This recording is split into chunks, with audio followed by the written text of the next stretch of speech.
Mosaic Stadium. We can say this regardless of what happens. It's the final game here for 2023. The Riders need to win it, and the Argos certainly have fond memories of the last time they were here, Glenn, winning the Grey Cup last November. Chad Kelly was a big part of that. We wondered how much he would rest after they clinched first, but here we are. He's starting again today. Yeah, he's starting again. Chad Kelly's career in the Canadian Football League really got started here at Mosaic Stadium. His 14-2 record, the best start for any quarterback in the 150-year history of the Toronto Argonauts. Jake Dolegala started out strong with wins against BC and Winnipeg in his first 2 starts this year, but it's been downhill since. 6 straight losses. 6 straight losses after improving to 6-5 after beating Winnipeg on Labor Day. And for Craig Dickinson, well, it's cut and dry. They have to win and then hope for some help next week. Ryan Dinwiddie's Argos 3-1 since clinching first in the East over a month ago. A win today, and they'll tie the franchise record for wins in a season with one more game after this in Ottawa to close it out. The Argos won the toss. They have deferred, so the Riders will get the ball first. And a new kicker, Boris Beatty, is getting a break for this one. So it's Alfredo Lozada from Mexico, global player, to get it started here. Final game at Mosaic Stadium 2023. And it's Thomas Bertrand-Houdon on the return, getting it up across the 40 on that kick by Lozada. So Jake Dolegala, who is making his 9th start, but got his first CFL start against the Argos here a year ago, July. Yeah, and there's his numbers. I mentioned his first 2 starts this season against BC and Winnipeg, the 2 top teams in the West Division. And if the Riders can get the win, that doesn't guarantee a playoff spot. Calgary can determine that next week, but if they don't get the win, it's pretty simple. They're done. This could be it. That big for Saskatchewan. And Dolegala to throw on first down. Looks off to the left, and he had an open receiver. It got deflected and into the hands of that receiver. Kean Schaefer-Baker, no whistle. Quantez Stiggers picks up the fumble. This is Argo ball as he just trots out of bounds near midfield. What a start. It got deflected into the hands of Schaefer-Baker, but he couldn't hang on after he had clearly made the catch. Well, we got a great look at it. So first of all, did he make the catch cleanly? Schaefer-Baker off the tip here. Looks like he's got control there. Doesn't look like the ground. Now, does he get touched by contact before it gets up? The previous play is under review by the command center. Because that's the next thing that they're looking at right now in the command center. Did Royce Mechie, the free safety, touch Schaefer-Baker down by contact after he had control of the football? So he's got the ball down there now. No one's touched him yet. I think he's down. I think you're right. Looking at his left knee, it was still touching when Mechie touched him. And they did let it play out, which is the right thing to do, not blow the whistle. Absolutely. So it looked for a moment like it might be the Argo ball and a turnover. Here's the view of the command center. After review by the command center, the Saskatchewan player was down with contact at the 29-yard line. First down. I think Dinwiddie is trying to explain to the officials that he felt that Mechie punched the ball out as he was basically touching him or just prior to touching him, but it looked to me like this is the correct call. That's control of the football, so that one, you check that box, and then it's the left knee down. Mechie with the left hand touches Schaefer-Baker down by contact. I think they got the call right. I think they did too. He was down, and what a great catch, what a great adjustment by Schaefer-Baker after it was deflected. So a first down for the Riders. Big play to get them inside the Argo 30. Reset the clock to 14:32. And an early break, let's put it that way, for Saskatchewan, who again need this win to stay alive. Absolutely. Needing a good start against this Argo team that really has not taken its foot off the gas since clinching first in the East. A 3-1 record after that. That one thrown off to the left and no one there. Jamal Peters back in the Argo lineup, the closest one to it. A look at the Argo, or the Rider offensive. Well, run game has been a lot better over the last 3 or 4 weeks for Jamal Morrow, who's close to 1,000, and Craig Dickinson told us that Philip Blake's addition, this is his 3rd start in a row, has been a big reason for that. Big physical guard helping in the run game, and Jamal Morrow looking for a 1,000-yard season. He needs 114 yards in this one this afternoon to get there. 2nd and 10 now at the Toronto 29. Opening possession of this game for Dolegala. Stands in. he completes it. A wide open Samuel Amelis, who is still on the move, had the first down and still fighting for more down around the 15, close to it. For Amelis, who's really had a lot more targets lately, been a big part of that Rider offense. Yeah, and I just mentioned Jamal Morrow, Rod, has, he's looking for that 1,000-yard season, wants to get the win, though, and he has to do some heavy lifting in the blocking department out here to give Dolagala a chance to throw this curl, and then Sam Amelis lost a little yards and then got back to the marker. He, too, chasing a milestone, coming in 40 yards shy of 1,000 yards receiving. One of 2 Rider receivers chasing that. From the Argo 16, touchdown Saskatchewan. Just like that, Kean Schaefer-Baker with a couple of big catches on this drive, and this is exactly what the green and white need in their final game of the regular season, trying to stay in playoff contention. Yeah, you got to be sometimes lucky to be good, and you know the saying, this is a tremendous throw to protect Schaefer-Baker with the possibility of the hit coming from Royce Metchie from the safety spot. Schaefer-Baker gets it right in the belly and right across the goal line. They get the break on the first play and finish the drive. Slow start to the season for him on the injured list, but that's his 3rd touchdown catch of the season. Brett Lother with the point after straight through. Opening possession, opening touchdown for a team that needs to win. 4 plays, 68 yards in under 2 minutes. Saskatchewan 7, Argonauts nothing. The CFL on TSN. Wide side, the right side of the field for Jake Dolagala. Now the key here for Schaefer-Baker is he's got to get around this jam and then back to his route quickly. He puts his right foot in the ground, gets there, and the ball arrives right at the exact time it needed to protect Baker from the hit. Football, a great sport. I know a lot of people at home watching this, but free Gaza, man. There's a lot of people. So on the kickoff by the Riders with that 7-point lead, Javon Leake has the ball up at the Argo 30, spins, and is taken down shy of the 35. But Kean Schaefer-Baker in his 3rd year at Guelph, and we'll look at his 3rd touchdown again of the season. Well, and it's an important series for the Riders. So you want to get early momentum here at home, get the fans behind him. And also, Jake Dolagala hasn't thrown a touchdown pass in 3 games. That's his first TD pass in 3 games. That's good for your mental health as a starting quarterback and an offense. Get the break on that first deep ball to Schaefer-Baker. Timing was there on down by contact, and they finished the drive, and that's got to help their confidence. From Hamburg, New York, near Buffalo, is Jake Dolagala. Look at Kean Schaefer-Baker. Media will have you loving the oppressor and hating the oppressed. Don't ever forget that. Make sure you read everything and learn a little bit. Oh, and don't ever give up on your dreams if you're watching at home, man. Keep chasing your dreams.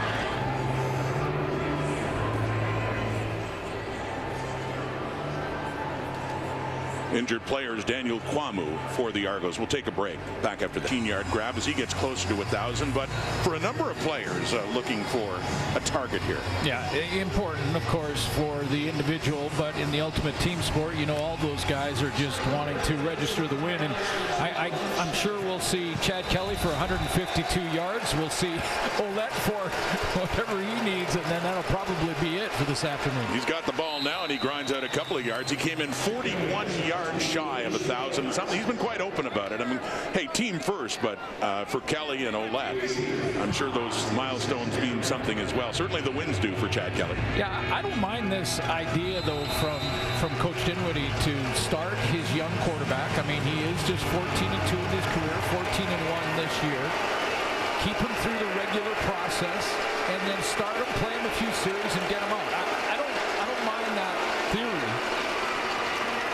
Goes back to Ouellette. Does not have enough for a first down. He gets it up just across the 40, but it'll be a 2-and-out for that Argo offense. But yeah, that's the question regarding Kelly. We just don't know for how long. Last week we thought he might be done at halftime, and he kept playing until they got the lead against Ottawa, and then he took him out. Yeah, and the only thing I wonder about, again, Coach Dinwiddie having him go through his process all week long in the work week and then starting the game, not playing at all because they've got that spot locked up. But the only one that is the question of all that theory was the Winnipeg game. if you're going to do that, why didn't you do it for the Winnipeg game? That's the one game he did not play in at all. That was Cameron Dukes. And a little bit of Brian Scott, the third stringer. Here's the punt to Mario Alford. Good returners in this game. The top two in touchdowns and punt returns, and Alford and Javon Lake. So here comes Dolagala again. Mentioning coming from Western New York near Buffalo, Chad Kelly played high school football in that area as well. But look at what he's done in the difference home and away. Yeah, and that's, good news for the Riders and their fans that, he is at home in a game that they have to win or they are out. The Calgary Stampeders will take the final spot in the playoffs if they don't find a way to finish this game here this afternoon. But Dolagala has not been the reason by himself for this 6-game skid. On first down, handing off Jamal Mora, one of those ones listed with a milestone coming in 114 yards shy of 1,000. How about that Argonaut defense coming into this one? Well, Florin Arimulati is resting. He's the leader in sacks for the Argos on defense, but Thomas Costigan will play for him. And then if you look at their linebacking core, it's a solid group. Darius Pickett, Winton McManus, 4 picks, 75 defensive tackles for him. Jamal Peters anchors the secondary. They got 4 guys on their defense that have 4 picks, and Peters is one of them. Throwing in 2nd and 7. They got the heat on, and Thomas Costigan finishing off. Robbie Smith coming in there as well to put the pressure on Dolagala, who is sacked. The team with the most sacks in the Canadian Football League adds to their total there. Yeah, take a look. Costigan's on the left side as well. So there's kind of a team meeting as they get there. And when you take a look at this front 7 for the Argos, it really is the strength of their team. The line of scrimmage, they have been dominant all year. Their sacks allowed and sacks for, #1 by a mile in the game. Javon Leake on the return. He had a big punt return for a touchdown the last time these two teams met. Touchdown Atlantic back in late July. So Chad Kelly, they did not look back, winning the Grey Cup. Let's go down to field level and Britt Dort. Yeah, a game Chad Kelly talked about was a dream come true. He said it kick-started my CFL career. Ryan Dinwiddie talked about Chad Kelly coming in that late in the 4th quarter, saying I couldn't adjust the game plan then. I just had to call what would keep Kelly comfortable. I told him if you don't see anything, just take off. Well, you saw it there on 2nd and 15. He took off on that pivotal moment where he got the first down. Every player I talked to this week said there's extra motivation to have that same feeling here today that we had the last time we played in this stadium. Chad Kelly also saying it's surreal to be back and surreal to have this good of a team this time around.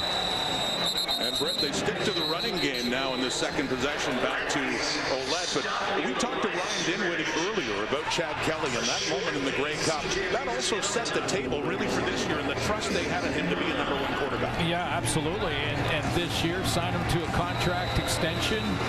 And wow, was I impressed how he handled that. His passion for the game, his study habits to learn the nuance of Canadian football.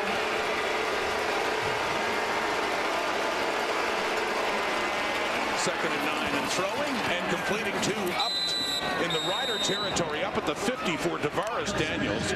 But another brilliant game with Kelly against the Ottawa Redblacks last week, over 140 yards receiving. Well, he's having an all-star season. Again, Tavares Daniels, #1 target for Chad Kelly. I mentioned off at the top of the show that Chad Kelly win-loss record, pretty impressive list when you look at the 150-year history of the Argos, or the CFL list for that matter. Back to Ouellette, who had 3 carries for 6 yards before that one picks up maybe 1. But yeah, that record, 14-2. Exclusive company? Wow. You're darn right. Bo Levi Mitchell and the great start he had with the Stampeders at 15-1, and the legendary Jackie Parker with Edmonton back in the 50s at 14-2. 150-year history of this Argo football team, and that's #1. And this is Doug Flutie teams in the 90s. Chad Kelly off to such a great start in his Canadian football career. Second down and 10 now. The open receiver is Daniels again. Wow, they have been clicking lately. And that sets him up for a 1st and goal inside the Rider 10. Like Jaden Dahlke just got a little bit of trouble getting too low here because it looks like a zone defense to me. You see Larry Dean dropping back. He jumps a crossing route. Down the seam goes Tavares Daniels in between the outside deep defender, who is Amari Henderson, and the safety Jaden Dahlke. The veteran Tavares Daniels finding that soft spot. Last week, he had 6 catches for 141 yards and a touchdown. Big one there. First and goal at the 10. Ouellette inside the 5 and down to the 3. Second and goal coming up. Have a look at that Toronto offense. Trayvon Tate's going to start at right tackle in this game for Dejon Allen, and he's probably going to be ready for the playoffs, but they're resting him in this one this afternoon. And we talked about the milestones and the all-star seasons that a lot of these Argos have had. Tavares Daniels, one of them. Ouellette, another, closing in on a 1,000-yard season. Argos down 7, trying to answer back on a second down and goal. Back to Ouellette. Left side, touchdown. 3 more yards for A.J. Ouellette and another touchdown on the ground. His 8th rushing touchdown of the season, his 10th on the year, as Toronto gets within an extra point and tying this game. It just seems like when A.J. Ouellette gets down close to the goal line, it's almost impossible to stop him. We saw it in the flashback of the Grey Cup right here at Mosaic Stadium after Kelly took off and got that 20 yards rushing, how A.J. Ouellette finished the drive with a big run-off tackle, just like that one. He had a couple of touchdowns in that Grey Cup against Winnipeg last November, so among the many Argos with fond memories on the return. Another touchdown there for Ouellette, and a point after try here coming up from their kicker making his CFL debut. Angelo Lozada makes it a 7-7 tie. They drive down. It's capped off by 34 as he gets closer to a 1,000-yard rushing season. That Argo drive covering 5 plays, 62 yards in just over 3 minutes with the big play. A couple of catches for Tavares Daniels. That's the biggest one that got them close. Yeah, that's the splitting of the zone defense there, and then Ouellette finishes it off. A good drive that gets Daniels close to 1,000 yards receiving, 24 yards away. Ouellette 24 yards away from 1,000 yards rushing, and you know Chad Kelly is closing in on 4,000. He's passed for 51 yards so far in this one. And Mario Alford has it. Up shy of the 50. Jack Cassar coming in on the special teams tackle as Dolegal and the Riders. Last time moved down, scored the touchdown to open up the scoring in this game, and back on the field now to start at their 29.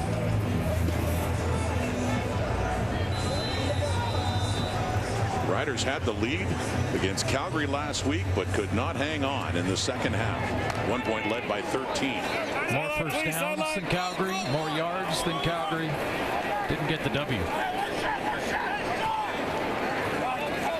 Ball now spotted up at the 30. The toss to the right to Jamal Morrow. And Argos have that all wrapped up. It's going nowhere. Maybe a loss of a half yard. Boy, Corey Mace's group on defense just so good at the line of scrimmage, and it doesn't seem to matter where they are in the rotation, whether it's Jared Brinkman in there in the interior, Sean Oakman, Hendricks. I mean, lead the league in sacks by a long way. I mean, 63 total coming in. Got one here this afternoon already. Got Brinkman at nose right now. Dolegala, a completed pass. That's Kean Schaefer-Baker as the Rider touchdown in this game, and a first down. Schaefer-Baker getting some yardage early on in this one, up to the Rider 48. Key here against McFadden is to get again around the jam and back to your spot. I mean, it's one thing to get pushed out of your lane. Most receivers will have that happen to them at one time or another in a play, but you got to get back to that spot, and the timing there between Dolegala and Schaefer-Baker is on this afternoon. He has 3 catches, 72 yards, and a touchdown. From the Rider 48, with time, deep look. Down the left for Bain. First target for Sean Bain, one of their top receivers, and it is just a bit too far. Yeah, top guy. I mean, he's had a great year. who's had a 1,000-yard season. Basically, he's closing in. We've talked about the Argos that are looking at that milestone. He's one of them as well. He's led their team in the big plays, the 30-yard plus plays for Saskatchewan. Some of those coming on little bubble screens that he takes the rest of the way. He and Emilus looking at a 1,000-yard season. Bain had a touchdown against the Argos in Halifax. Touchdown Atlantic in July from Dolagala, who throws off to his right. And that one is caught inside the Argo 50. First catch of the afternoon for Mitch Picton. And another first down for the Riders on the move. See, Quantez Steger's out there in coverage. He's so close that he's too close. He's 42 is all over Picton here, and almost thought about cutting underneath, and then got in that spot where he was a little late to cut under and a little late to make the tackle, and just had to push him out of bounds. In his 7th season out of the University of Regina, Mitch Picton. There's Bain's first catch as he turns it up. And he's still going inside the 30. Little stiff arm there for Pickett. But another first down. And this Rider offense has looked impressive so far in this game. And that's what I mean about the 30-plus plays. It's tracked by the league and stat on the big play in the big play department. He had 8 coming in, and he's done a couple of them just like this. He catches a bubble screen behind the line of scrimmage, makes a bunch of guys miss. Low center of gravity, good feet, quickness, and the big play by Bain. And he is 6 yards shy of 1,000 receiving now. A lot of running after that catch. Gain of 26 down to the Argo 23. Another pass, and off the fingertips that time of Schaefer Baker, who was inside the Argo 10. Dolagala really threaded the needle there. He didn't have much choice on the accuracy of where he had to hit Schaefer Baker here on this route. I mean, he's going. Watch how he's trying to weave his way through the linebacking core and how close they were. I believe that's Pickett. No, it wasn't Pickett. It's Jordan Williams right underneath that drop, but that's how close he was. 2nd and 10 now. Tie game 7-7 from the Argo 23 with time. A look into the end zone. Little bumping there, and it was falling into the hands of Royce Mechie, who could not hang on, but the bottom line is it is incomplete, and it's a field goal situation coming up here for Saskatchewan. Talked about that jam and Schaefer Baker a couple of times doing a real nice job of getting around this. It's not really a jam because you can't make contact that far down the field, but you got to get around that DB and back to your spot. And you see how McFadden cut him off from getting back to the spot that time? That's why that one's incomplete. Adam Corsack will put it down at the Argo 31 for Brett Lother, his first field goal attempt of the day. And it is through. And the Riders have their 2nd lead of this ball game, following up the touchdown drive with 1 down for a field goal. Big game last week for Tavares Daniels, who's having an all-star season. You mentioned his game against Ottawa. His 2 games against Ottawa, he's over 300 yards in the 2 games this year against the Red Blacks. Big one last week. 141. Picking up where he left off this afternoon. And as he closes in on that 1,000, that's a milestone he's never had in his career. Closest in 16 with Calgary's Rookie of the Year. Had to double check that. Really, the kind of career he's had. Yeah. I mean, winning just about everywhere. Look at what's happened where he's gone. I mean, just if Tavares Daniels is on your team in the receiving card, you're winning 70% of your games. and getting to the final, getting to the cup. And you saw the question marks. And just because this Argo team has the record they have and have locked it up as early as they have, doesn't guarantee you anything. 2nd and 7 after the Ouellette carry for 3. Kelly's waving them, trying to find an open receiver, and he does. That is caught by David Ungler inside the Rider zone. He is taken down by Nick Marshall at the Saskatchewan 50. Well, we talked about the front 4 on defense. How about the offensive line giving Chad Kelly this much time to basically orchestrate to his receivers what he wants? He's the conductor back there of the band, and he's just waving and moving the baton back and forth. You cannot cover this long in a 65-yard wide field and stay. He's going to find somebody open with that much time. Under in his first year with the Argonauts, a first down from the 51. And Kelly just throws it into the turf. Didn't find anyone. A second down coming up. Here's the Saskatchewan defense. Anthony Lanier moves back inside. Brian Cox will play off the edge on the defensive line. They'll get Lanier back into his defensive tackle position where he's most comfortable. A lot of talk about Larry Dean. He's had an outstanding season, but C.J. Reeves has really accumulated a lot of great stats. Has an interception, 60 defensive tackles. Nick Marshall had his best game against Calgary in the last month or two last week. Big second down. Lots of time. Off to the right, complete for a first down. DeMonte Coxie, who's averaging over 20 yards a reception, picks up one there for a first down inside the Rider 40. See Chad Kelly with lots of time. When you get lots of time, a receiver can really work the route the way he wants. This is a deep out route, and that is a throw you don't see often if a quarterback's at all getting any pressure. But if he's got time, your receiver can go up the field 15, 20, sometimes 25 yards, then put the brakes on and come back to that out route. Gets it down to the 37 of the Riders. Argos on the first down. Oh, pressure coming from Brian Cox. Before Kelly could get it away and a live ball is out. Who's got it? Riders looking for a big turnover. They've got it. The fumble forced by Brian Cox. Kelly coughs it up. Saskatchewan football.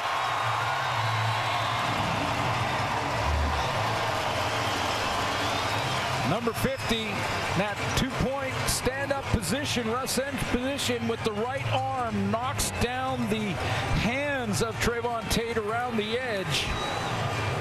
And Chad Kelly, who we were just talking about having lots of time to sit back there, throw the deep outs, scan the entire field, that time ran out on him on that play. One of the few times that the Argos have turned over the football. They've been great in that department, but Cox forces the fumble, and the Riders with the 3-point lead now have the ball. And in good shape across their 45 now for a first down for Jake Dolegala. Play fake with time. He's looking deep. He has a receiver. It's Emilus. Samuel Emilus has it down at the Argo 10. And the big plays keep coming for Saskatchewan. That's got to put Emilus over 1,000. It does. Hits that 1,000-yard milestone for the first time in his young career in a big way. As Saskatchewan pressing again, up 10-7, looking for more.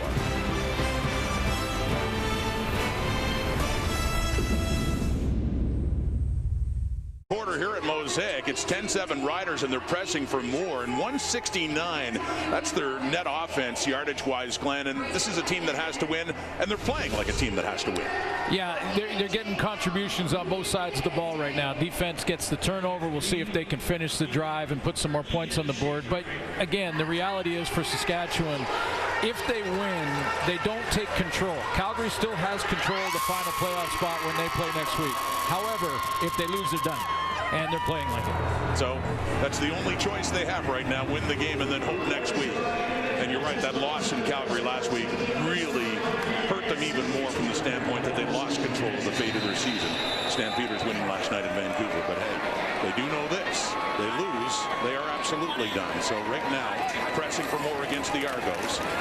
From the 10, end zone, intercepted. Quantez Stiggers snuffing out that drive by Saskatchewan. After they were pushing down following a turnover in the Kelly fumble, they turn it over right back. Stiggers with the pick. Great players bounce back when they make a mistake or they get beat. It was Stiggers who was covering Emilus on the deep route that got him down there. He was in good position, didn't make the play. Emilus did, and he just let that one go, flushes it, plays that corner, comes off his man, and cuts underneath this throw. If Dolegala puts a little more air on that, you know, maybe Bain has a shot at it, but that's a great bounce back play from Quantez Stiggers. Ryan Dinwiddie was talking about how between him and Jamal Peters, or whoever was playing corner at the time, this first down, and that's Dejan Brissett was going to say they no longer flip the field and the boundary. They just keep them as left and right. But interesting because of Stigger's versatility. Offside. Saskatchewan number 94. That penalty be declined. The result of the play is a first down. The other thing is, I think this Argo defense loves their give-take category. They love how many times they have taken the ball away and how few times they've given it away. And when they had the fumble, they said, we better get that one back so we can get back to even immediately. It didn't take them long. The differential there between these two teams, by the way, is 45. Just went back to 45. But Stigger's betting good work in behind the line coming in. C.J. Rivas on A.J. Willett. C.J. on A.J. And there's lost yardage in the first down for the Argonauts. Yeah, I mean, that's what I meant about highlighting him defensively, because he has had an all-star caliber season. He's coming off the edge here, and second to Larry Dean in tackles, and Larry's had a great season as well. So he's the leader of that defense, and deserves the accolades. But C.J. Rivas has put together a great campaign. Loss of 1, second and 11. Argo 44 after the pick. Still just a 3-point Saskatchewan lead with Kelly stepping up, throwing it deep, and a little too far there for Daniels. Falls incomplete, and the punting unit will come on now for Toronto. See some great route running here from DeVaris Daniels. Look at him lean outside, really sell the outside cut. And then look how wide open he is. Chad Kelly bought himself some time so he could get open that far down the field and just missed him. The Argo punter, John Haggerty, has missed the last 8 weeks with a knee injury. Boris Beattie sitting today. He'd been doing the punting while Haggerty was hurt. Haggerty is back. The Australian, one of the top punters in the game, gets it away to Alford. Down at the 15, up across the 20. Jamal Morrow getting closer to 1,000 yards rushing. More importantly to him, the young middle linebacker for the Argos, who missed last week with injury, comes on and makes the tackle for a loss. Yeah, Jordan Williams right here is going to just hit this line of scrimmage on the fly. It's basically called a run blitz. So Corey May's saying, okay, if they're going to run on first down the first time, they're probably going to go back to it. I'm going to cancel all the gaps up front, get my linebackers up there aggressively, and Jordan Williams catches them in the backfield. Loss of 3 in a second and 13. Riders. 3-man rush. That's complete to Bain. Turns it up. Lots of room. Sean Bain still going. Mason Pierce finally tracks him down. Another big play. Turned in by Bain and that Rider offense to get them deep into the Argo zone, and Sean Bain goes over 1,000 yards receiving. Yeah, so Bain over 1,000 in style. This was second and long after the loss, so big play here for 15. Emelis on a deep ball goes over 1,000. Again, both players would trade all that in for a W.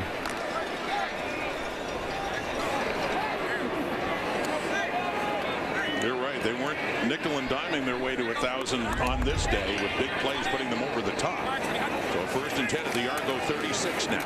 Oh, swinging it out to Morrow, who was met right away by Jamal Peters, and Morrow is still down. Peters had him teed up as Morrow looked back to catch that short pass. Yeah, this is I saw that one coming, and Jamal Peters was in a zone. When you're in a zone in the secondary, you've got all your eyes are right in this area. You're looking at the line of scrimmage. You're looking at the quarterback, but anything coming out, any release of a back or crossing route from a receiver, you can just close in a hurry. Morrow got up and still in, and a second and 9 at the 35. Again. Hill Country with the souvenir football. I'm just shocked that someone up there caught it. But got rid of that in a hurry after he got his 6 points. Yeah, this was a throw that Jake Dolagala threw in from that last series with the pick. Came back and learned from it. Now he's got a chance to put a little more air on the ball and not allow any Kelly, those undercutting DBs get near it. Hits Emilus, a little more trajectory on the football, and he learned from that interception. Puts more points on the board. Second touchdown pass of the afternoon thrown by Jake Dolegala, and Brett Lawther with the point after to make it a 10-point Rider lead. Just over 10 minutes to go until halftime. Emilus continues to be a big part of that Saskatchewan offense. Well over 1,000 on the season, 3 catches, 99 yards, and a touchdown. Great throw and great read from Jake Dolegala. This is a cover 2 zone look, and one receiver from the inside is going to hold Mechie so that he can't get down the rail to this outside.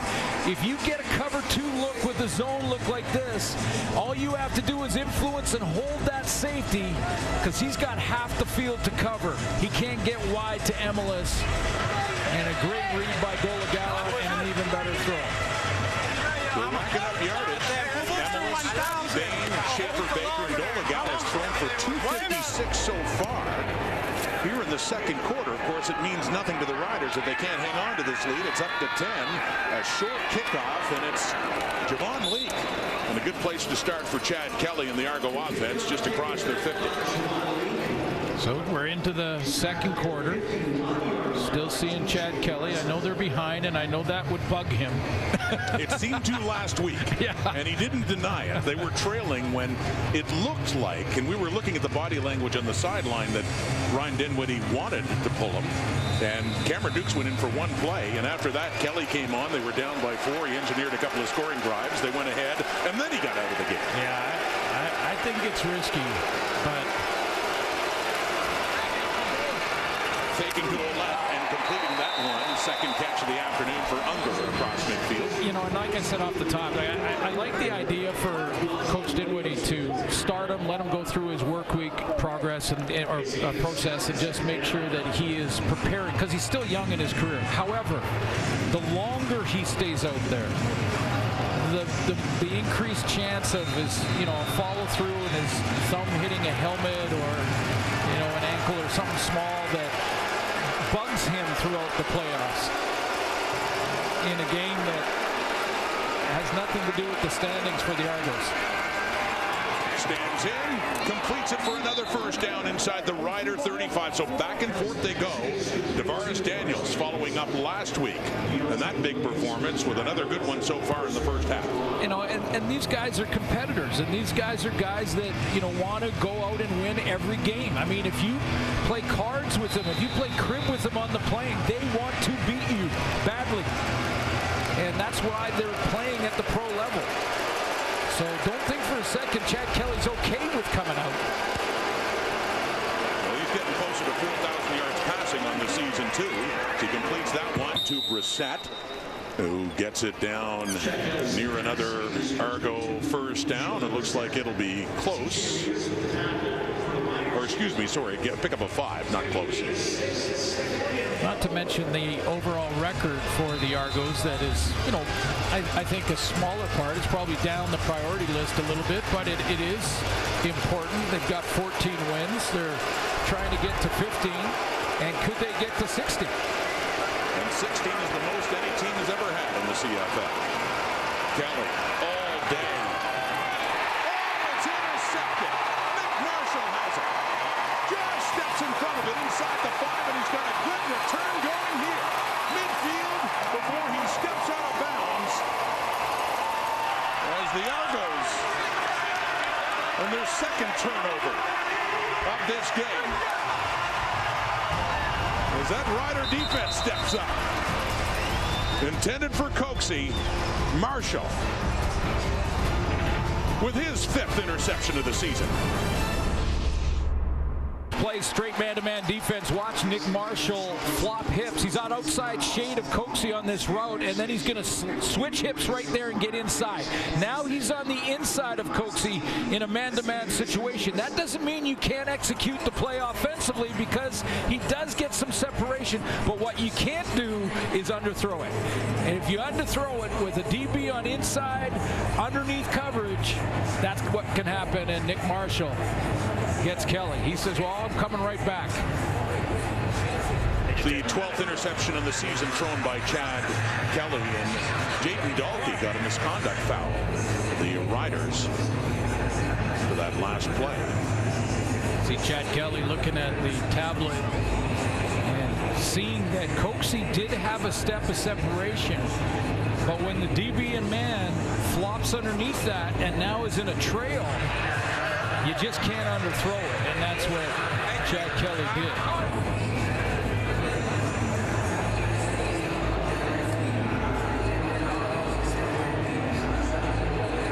So they march off that penalty against Dalkey, pushing the Riders back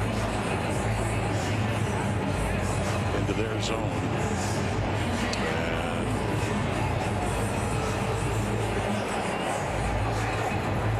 all the way back to about the 42 Saskatchewan. Nonetheless, this is a team needing to win and leading the Argos by 10 here in the second quarter at Mosaic, the final game of the season for the Saskatchewan Roughriders. In the regular season, they're hoping it's not their final game period. Midway through second quarter, faking the handoff. Adarius Pickett, he tried once and he tries again and ultimately does get the sack as he takes down Dolegala.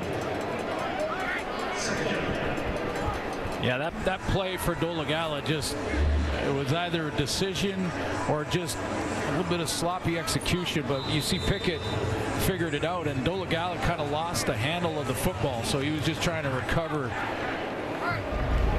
not give it away, not give it right back to the Argos. So actually making the tackle on a short running play of a gain of less than a yard. Second down and 9. Toss in the sweep. Bing, Jamal Peters.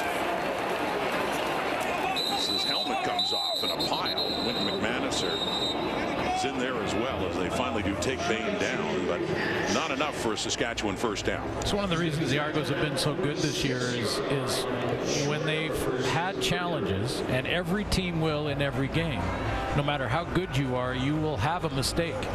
And when you make a mistake or there's a challenge, the other unit will bail you out, and that's what Corey Mace's unit just did. Chad Kelly throws a pick, doesn't turn into anything because the defense gets a tune-up. And as a result, Corsack back at the 35 to punt it. 2 returners back in addition to Leak. It's Deontay McMahon back for a 2, but Leak picks it up inside the 10. Got some. Yeah, he is so dangerous, ultimately taken down, but he's had 4 punts returned for touchdowns, including one against the Riders and touchdown Atlantic back in Halifax. How about front runners for player awards? Javon Leak is big-time front runner for outstanding special teams player. Had a big game in Halifax when these two teams played. And over 1,000 punt return yards for Javon Leak. I mean, it's one thing in kickoff returns to accumulate 1,000 yards plus because you get that first 20 for free. But in punts, you don't. He's been averaging, leading the CFL, averaging just around 15 per return on punts. A.J. Ouellette, he breaks loose, and he's still on his feet. A.J. Ouellette has been chasing a milestone as well, wanted to get his 1,000 yards. And he does. Needed 41 coming in. A.J. Ouellette. Well, the big boys up front say they get the assist on the 1,000-yard season because, boy, they are blocked up. I mean, he's into the secondary. Forget the linebacking core. Ouellette was into the secondary before he faced first contact on that run. From the Saskatchewan 43. Dan out of in his second year out of Bryant, and he's had a lot of touches recently as the running backs have rested, like Ouellette, who did not play last week.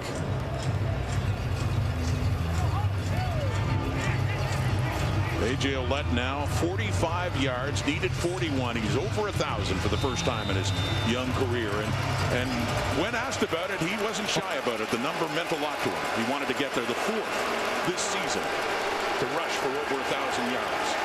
Well, it's bobbled and it's picked up by Adamaboya. Just takes it, and how do you draw that one up? Well, you don't. So I'm going to look like I'm going to catch it. I'm going to bobble it, then you take it. Yeah, wink, wink, nudge, nudge. No, it was actually the timing turns into what would be a real good draw play. Although there was some tense moments there for the Argos to not give it back to the Riders on the turnover because it was bouncing around there, but the timing turned out good. Looked like a straight draw play. Gets him down to the 15 and back in the hands of Ouellette. Adding to his total. Little contact there with Deontay Williams, and they're going to have a word or two about it. Down around the 10.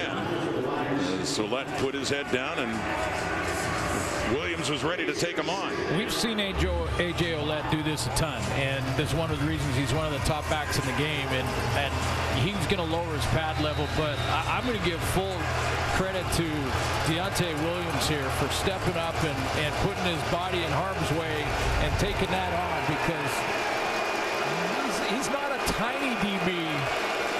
But Ouellette's that load. He's coming after you. He's a train when he gets going. 2nd and 5 from the 10. End zone, no. Looking for Tommy Neal, who, if you're watching last week's game against the Red Blacks, had so many opportunities for touchdowns. One called back by penalty.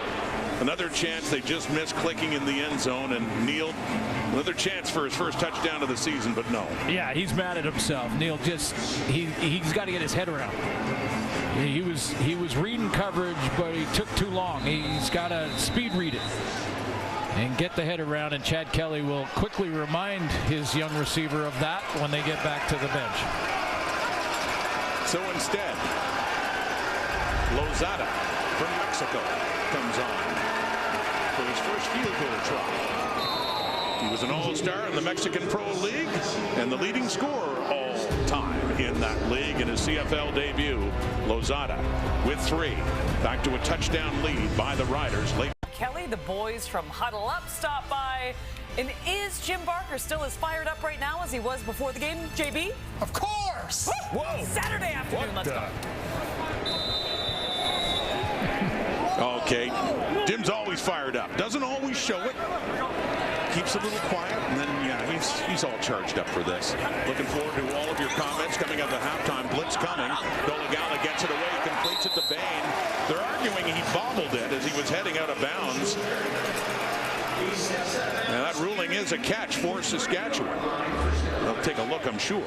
Protection there for Dolegala, because this is a blitz by the Argos defensively. A little juggle here. Did he get his feet in and control? You only need one. They moved it up across midfield. They got the play off. It was a catch. And it's Jared Stearns with his first catch for the Riders in the afternoon. And another first down. Quickly, Saskatchewan coming back inside the Argo 40. You know, the one thing that jumps out at me in this first half is Jake Dolegala is playing very well. Tremendous confidence in a lot of these throws, making the right reads, understanding coverage. The one pick aside, it's been maybe his best half. It's been, I mean, he has one 400-yard game. But this first half that he's having at 292 passing. Saskatchewan. Is territory, so the timeout called by the Riders, that's territory that Dolegala's never been through, close to 300 yards and a half. Yeah, exactly, and the lead against top team in the league, and playing their starters and Chad Kelly and A.J. Ouellette. So yeah, I think it's been a big half. A couple real good throws. That one that he learned from immediately to Emilus on the pick, and goes back and hits him for a touchdown to Bain. So I think it's been maybe one of his best halves in his 9 starts. Got one start against the Argos here a year ago, July, and then he went in, relieved Mason Fine against the Argos in touchdown Atlantic, went 4 for 5 for 100 yards and a touchdown in that loss. And then when Fine a couple of weeks later was injured in Montreal, Dolegala has been the Rider quarterback ever since. 1st and 10 at the 38. Blitz coming, gets rid of it. And a little too far for Picton with Peters on him. That's the read I'm talking about, though. That's what I mean about seeing it and understanding it. he noticed blitz. He knew he couldn't block them all, so he had to get rid of it. And the accuracy wasn't there on the throw, but that happens sometimes in blitz, even with veteran quarterbacks, because they just don't have the time to really lock in the radar. But he made the right read, the right decision, and threw it to a point where it couldn't get picked off. So second down. Just over 2 minutes to go till halftime. It's been a good half for the Riders in a game they must win. Gallup. And intended for Bain, went past him. Stigger's the closest to it. And incomplete it goes. So third down coming up, and Lawther will come on to see if they can restore the 10-point lead. Yeah, basically matched the field goal that the Argos just kicked.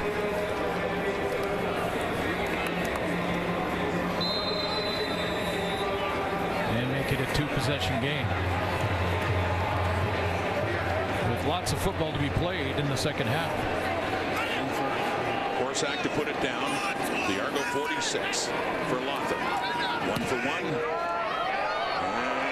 And does he tuck it in? No, he misses that one. Missed it to his right, and Leak is bringing it out. He tries to tiptoe that sideline, but he does head out of bounds. Some milestones, personal ones, in this game. Let's go down to Brent Dorn.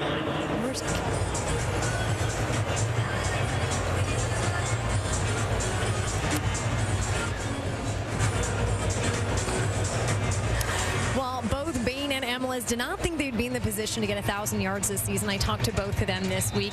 Bain told me, well, I was on a practice roster last year. Emelis, who's in his second CFL season, told me I was just trying to get into the starting roster, the starting group here this year. And here they are past the 1,000 mark. Bain was a little upset when he had that interception happen earlier. Came up to me and said, I'm still going to get it. And sure enough, he did, guys.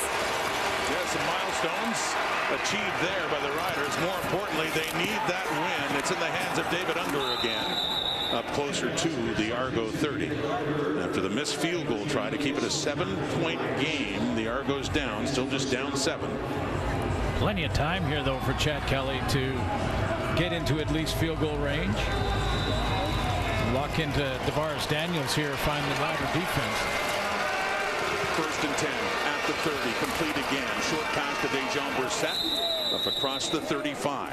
1:30, yeah, as you say, still plenty of time, especially for an Argonaut offense that's run fewer plays than any team in the CFL, and yet they've been one of the top offenses all year.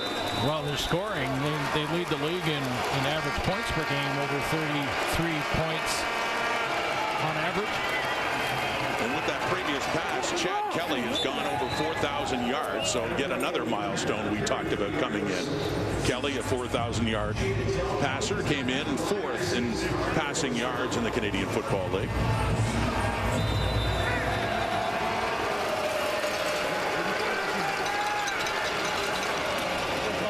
Complete to Tommy Neal, cross midfield, 1:11 on the clock until halftime.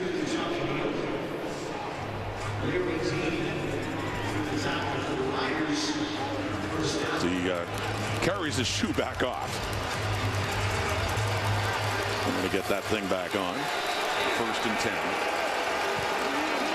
Rider 50. Big plays in offense in this. And that one could have been for Daniels, but he dropped it. Good timing on the hit.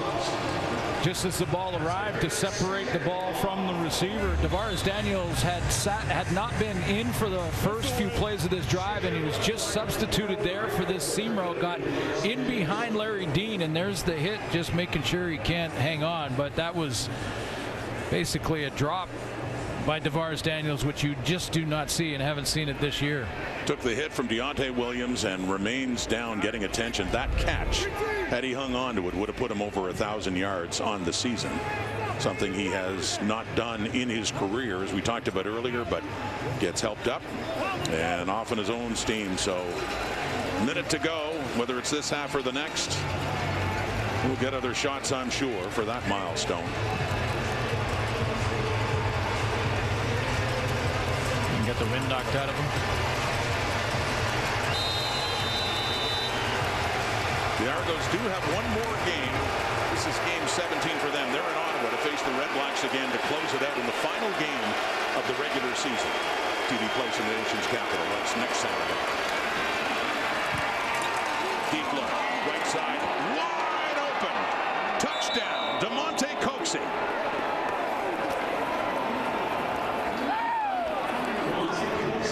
We talked about how they do thrive in the big play themselves, and they can strike quickly. Well, that's why, you know, when you talk about not having the highest average of plays per game on offense, doesn't necessarily mean you're not an explosive offense, because you make a lot of these big plays. So one play covers 50 yards rather than 10 plays to cover the same distance, and that's what the Argos have been. They can make you pay. I mean,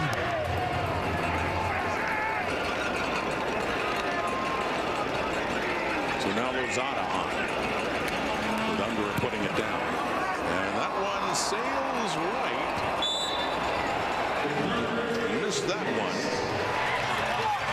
for the rookie kicker. Just under a minute to go, so it stays a 17-16 ball game as halftime gets closer. Chad Kelly on the drive that finished 4,000 yards. DeMonte Coxey out there at the wide out position, and just watch. This is the riddle that is Nick Marshall right here. Nick Marshall gets caught peeking into the backfield and lets his guy sneak behind him, and Chad Kelly just rifles it to Coxey. Nick Marshall has an interception in this game by doing the very same thing, and watch the pressure that Chad Kelly had to deal with. It's going to be Micah Johnson who will stack and then come around here, and he gets the hit on Kelly, who doesn't see his receiver make the catch until after he's in the end zone and then hands up. But that is Nick Marshall in a nutshell. One time he can do that, get away with it, and come up with the pick, and the very next play, the receiver's in behind him, and it's a touchdown for the visiting team. And for all the good that's happened to Saskatchewan in this first half, their lead is down to a single point. The Argos strike fast, get into the end zone under a minute to go. 6-play drive over 80 yards. And here's Mario Alford, who used to play for the Argos back in 2018 before he was let go and moved on to Montreal, and then later the Roughriders last year.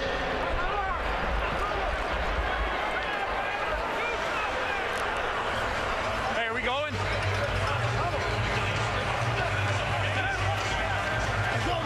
Argos doing what you love to do as a road team, no matter where you are, but certainly here. Keep it within one possession, keep it within a field goal is even better, and keep that distance, even if you're behind, but it's one possession behind, right to the fourth quarter. So they've got to be happy, especially after that big deep ball to Coxey. And for the Riders, yeah, they have the lead. The big test second half is hanging on to it, assuming they do have it still. 48 seconds to go at halftime. They had it against Calgary and could not hang on the way that second half played out. And Craig Dickinson had talked about that, Glenn. That, you know, in some of these games, those close games, it's 3 or 4 plays that have just gone against them. Mistakes they've made that have really been costly. One job, boys. One job. I think right now the panel's probably rewriting some script here too. Oh, I've been on that side before. Script can change. And that is bobbled and almost intercepted. It was for Sean Bain, got bobbled up, and a Darius Pickett close to the pick. Take a look. Yeah, Bain just, again, he got his eyes up a little bit late. Ball bounces off his arms, and now it's a free-for-all. Pickett almost. And if he gets that, he's in field goal range automatically. Darius Pickett, not quite. Javon Leak back. As Adam Corsack will look to punt this one away, just outside his 10. Half a minute to go till halftime. This time, it's Deontay McMahon on the return. Gets it up across the 45. 16 seconds on the clock as Chad Kelly comes back out again. And do we see him in the second half? Yeah, well, from the games that I've seen, especially last week, And with them trailing, I would say yes. I would guess. That's risky, man. That is so risky. We've gone through this exercise for a few weeks now, wondering how much more he'll play. And every time we think, okay, that's it, he keeps coming out again. I mean, and the score, I think, is a big deal here. I mean, they want to be. It happened that time against Ottawa when they got up comfortably last week. Then he came out midway through the fourth quarter. But what do I know? I've been guessing wrong throughout all of this as to how much Chad Kelly's going to play. Tavares Daniels across midfield. I bring it up because it was an interesting decision by Rick Campbell last night when he pulled VA Vernon Adams out of the game when he was still healthy and fine, and the game this was at halftime. And I think it was a good decision for a lot of reasons. Tommy Neal catches that one off the shoe tops and gets another first down. By the way, the previous one to Tavares Daniels does officially put him over 1,000. That pretty much checks all those boxes for individual accomplishments in yardage. I just want to see how Chad Kelly got hit on this play. This is the risk I'm talking about. He got up kind of like looking like, I think it was his non-throwing arm, his left arm, but he got up like he looked like he was a little sore walking back towards the bench as they bring out the field goal team. Let's see how he goes down. This is the risk I'm talking about. You're right, and that has been the ongoing discussion. What happens if? I mean, perish the thought for the Argos, but you know, they're holding their breath, I'm sure, when they see scenarios like this. I don't know if he hit his elbow or it might have been his right arm that he was on the sideline. Apparently, they looked at his right elbow. It looks like he's okay now, but I'm just going to say for the record, if I'm on the sideline, Chad Kelly is not playing in the second half. That's it, Chad. You're saying, Chad, you're done. And right? I'm not conceding anything by doing that. If Ryan Dinwiddie decides to do that, he's not conceding the game. He's got just as much. He's got confidence in his backup, and he wants Cameron Dukes to get the just-in-case reps that are important as well. But I just... Now, Kelly does look fine now. We're just saying the scenario, though. Even the personal accolades, even the 1,000-yard things. At the end of the day, it's about a championship. Here's Lozada to try a longer field goal from 42. Nope. And that one is heading wide right again as Alford gets it out, just gets it out. Keeps some points off the board, still running around trying to make sure there are zeros on the clock, and there are.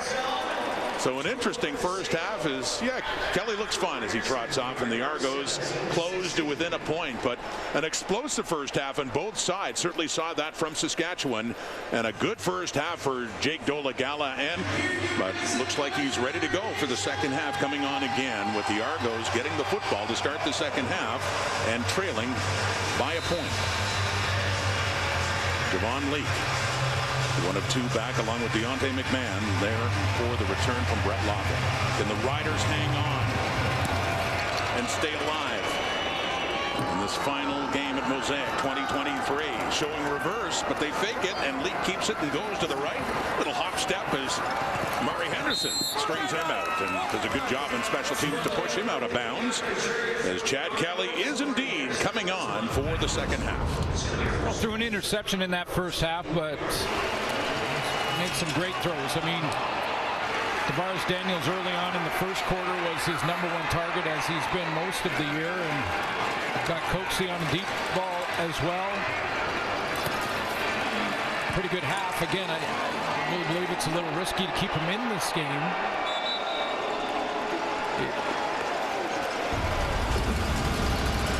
But he'll go in start the second half. Down a point to start. Third quarter, handing off A.J. Daniel Adeboboye, the ball carrier, and what a run by him. Inside the 30, Deontay Williams finally pushing Daniel Adeboboye out of bounds. So mentioning Ouellette's name after getting that milestone, he's just staring and watching his teammate bust off a big run. Ryan Hunter, the left guard, gets to the second level, and that's key because that's Larry Dean. 62 gets up there on the second level right here. Larry Dean gets cut off, big block outside, and Adeboboye gone. to start the second half. You can play anyone at quarterback if that's going to happen. That's what your offense is going to look like. Attaboy came into the game with 170 yards rushing. He got 59 in that one run alone, and there's an attaboy from A.J. Ouellette. Big smile for Daniel Attaboy in his second year at Bryant, a Toronto kid, back playing for his hometown Argos. There's Andrew Harris, a guy that knows a thing or two about busting off a big run. He's been on the 6-game injured list. And with Harris out and now resting Ouellette, an opportunity for Daniel Attaboy to show what he can do. You know what I just love about Attaboy is that was the nominee last year for outstanding special teams player. Like, as a guy that has been on the teams, biding his time, getting ready for his opportunity, and see the teammates appreciate the great speed off the left side of that O-line that opened up a massive hole. He takes a break. Deontay McMahon is the running back. Tommy Neal in motion. It's a toss to McMahon, right side inside the 30. Then the 25 before he's taken down there by Deontay Williams. Second big hit of this game for number 24 for the Riders. Stepping up and run support that time. Last time it was A.J. Ouellette. A smaller back, but same type of collision.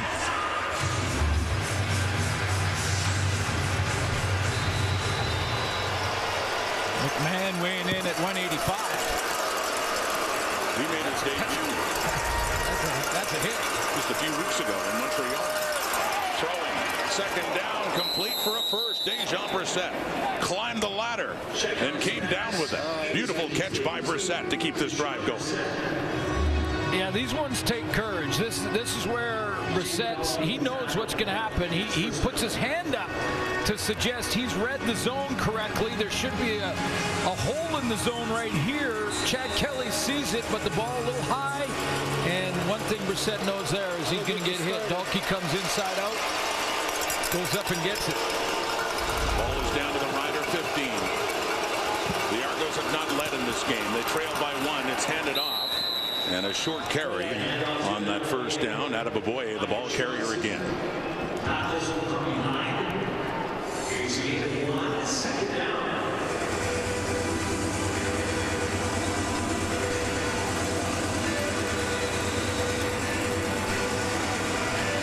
DeVaris Daniels, we thought he was over 1,000 receiving, and then at the half there was an adjustment on stats, a correction that puts him a yard shy. So he's at 999 in receiving yards coming into the second half. 2nd and 8.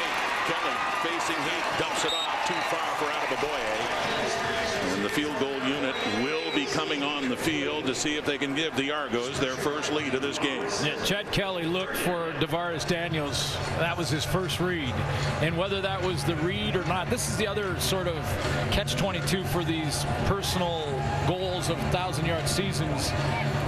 If it starts to change the way you're playing the game because you're trying to get the ball to DeVaris Daniels and not just reading the defense and going through your progressions as per normal, you're going to learn some bad habits. Alfredo Lozada is the kicker, filling in for Boris Beatty today from 21. He's 1 for 2 on the day. He pushes that one to the right as well, but it does get through. So he does get his second field goal in this CFL debut for the Mexican kicker, who has given the Argos the lead. So Jake Dolegala, great first half, but the pressure is on as the Riders trail, awaiting. After 6 straight losses, they keep their spirits up, don't they? Needing it badly today, and now trailing for the first time in this game. The Riders with the ball in the hands, left side of Jamal Morrow. Well, Coach wanted it badly, didn't he, in the panel? I mean, he was saying, come on, Saskatchewan, almost cheering for them. Run the football. Run the football a little bit more. So on first down in the first series of the second half, there you go. Morrow off the left side for a few. They've certainly thrown the football. Dolegala 292 in the first half. Bain 90 yards. Emelis 99 yards. Schaefer Baker 73 yards.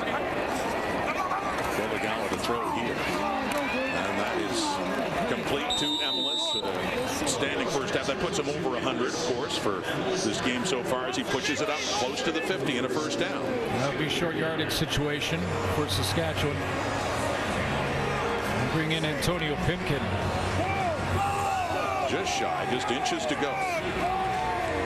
They're 30 of 38 on the season. More attempts in short yardage than any other team on third and short. Failed 8 times this year.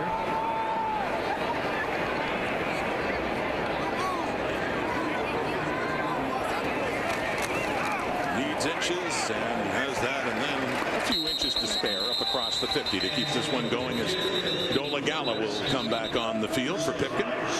That hesitation almost got him in trouble, though, didn't it? It was a little bit of hesitation on the snap. And I believe it was Winton McManus who got him right in the hole. So he got the first down, but watch the hesitation here. Just he gets the ball, then a second there, just that half step. Look at McManus over the top. Got it, but not by much.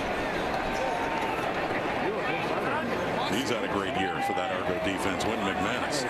Saskatchewan 51 now. First and 10. Throwing again. Completing again. Emelis. Again inside the Argo 50. That's a couple of those from Emelis in a row here. And the progression that Jake Dolagala could get into as they go into short yardage one more time here. Emelis got it close to the sticks. But the next play they could do is sort of the slant and go. And have Emelis run that same sort of route, but take 3-4 steps inside and then just hit it up the field. Try and get one of the Argo DBs to bite. Two for Baker. For a while they're running under center now. You got Pipkin in there. Another short yardage. So he moves it to the right this time and another first down. So out goes Pipkin. On comes Dolagala. As you look at his numbers now, over 300 yards passing, 15 to 23, easily on pace for his best start as a Rough Rider. Yeah, I think, you know, when you look at the numbers and the pace, yeah, for sure. But again, he had over 400 yards passing. True enough. Yeah, a few weeks ago against the Lions. Yeah, right? Against the Lions, did not get that win. Yeah, the yardage doesn't matter. The W does. At this stage of the game especially. And the Toronto 48 complete again to Bain. Down closer to the 40, so second and short. Not as short as that last second down, but still a few yards shy of keeping it going. 2 to go. Jamal Morrow has been solid in protection. That time Darius Pickett came off the edge on a flat blitz and hits Dolagala in stride before he throws the ball, if not for Jamal Morrow, who's been solid in pass protection here this afternoon. So a couple of yards shy, but it is Pipkin still coming in on this second down and short.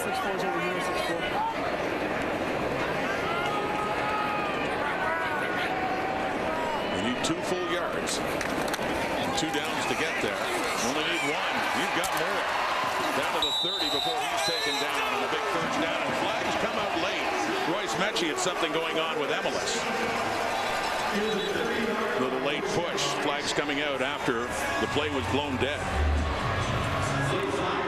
Big wing set here, and he just got outside and trying to pick his holes. Major foul, misconduct, 15 yards. Toronto number 9. 15-yard penalty, first down. Mechie was a little overzealous, I guess, with Pipkin throwing him to the ground, and then Emelis gave him a little bump. Not a big deal. Moves the ball down to the Argo 15. There's a guy that plays the safety position and is in their top 3 in tackles on the season.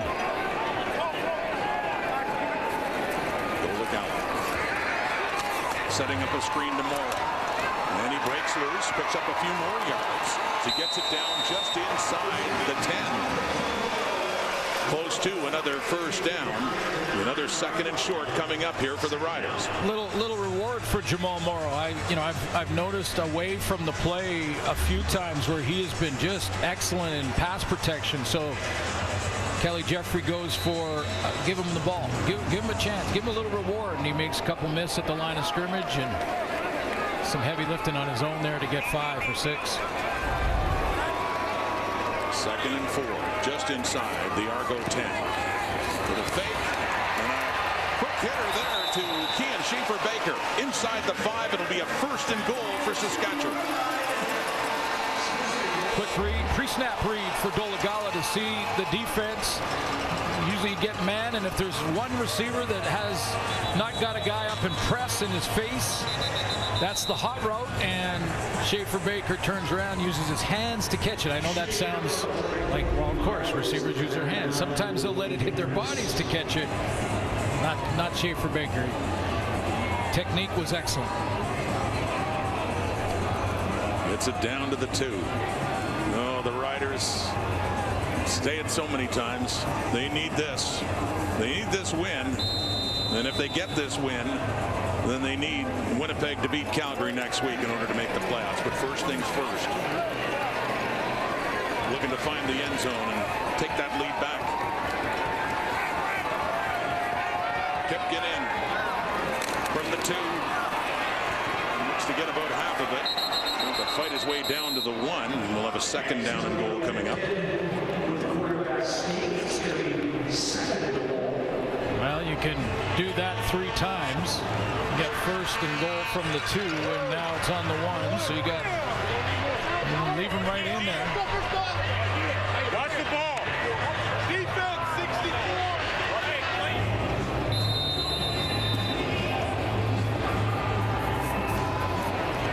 Antonio Pipkin.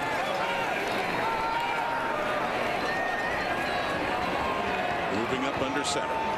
2nd and goal. Again to break the play. And a touchdown. And the Riders have taken the lead back. You know, sometimes on these short yardage plays, it's all about low pad level and push. And sometimes for the ball carrier, it's about getting skinny.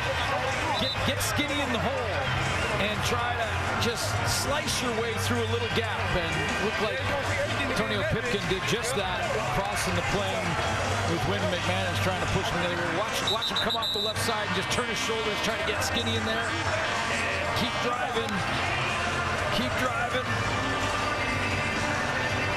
There it is, ball across the point. And a busy drive for Antonio Pipkin with so many short yardage plays, and that is touchdown number 5 for him in this season. Season that started on the depth chart of the Hamilton Tiger Cats before being dealt away. Of course, with BC before, and Montreal too. You know, when early in the season we talked about should the starting quarterback take short yardage. See Pipkin right there? He's played 3 or 4 plays in this game. And he's beat up doing short yardage.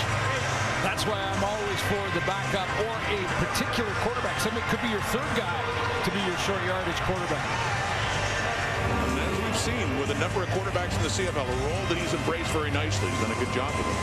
But yeah, you're in that role. You're taking hits, aren't you? So with it a 4-point game, after that Pipkin touchdown, they'll be going for 2 to see if they can make it 6. I'm surprised they're going for 2. Just take the point and convert the touchdown and field goal game.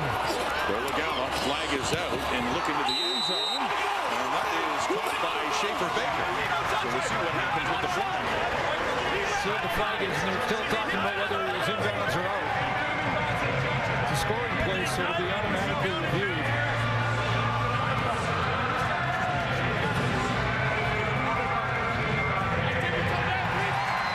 Well, it is pending the flag. 2 points for Saskatchewan. They rule that is a catch for Schaefer-Baker. Had a touchdown earlier in this game.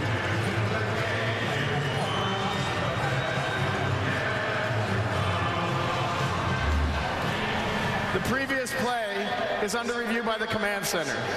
We do have a penalty for no end on Saskatchewan. We're just waiting for the review.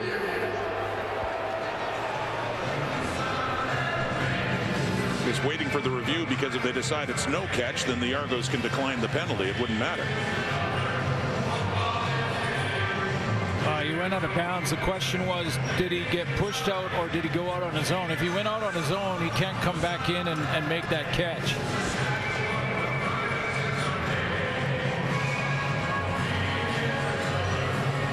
So he becomes an illegal participant when he went out. We saw both feet on the white stripe from the other angle. The question was he pushed out? That's Mason Pierce, the DB, that right at the top of your screen here, and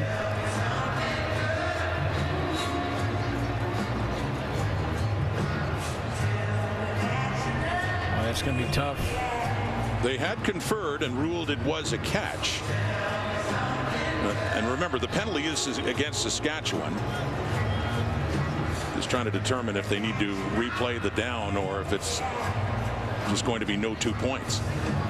Yeah, I'm not sure. I know they were fighting they were hand fighting between the two players, but I'm not sure. I don't think Pierce pushed him out.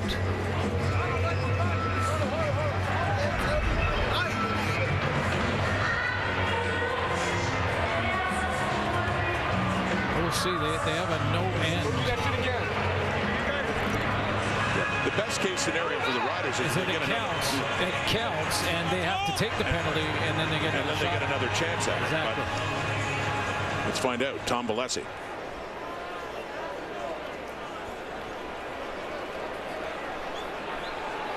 Sometimes they like to keep us in suspense for that extra pause. Here it comes. After review by the command center, it's an incomplete pass. Procedure, no end on Saskatchewan will be declined.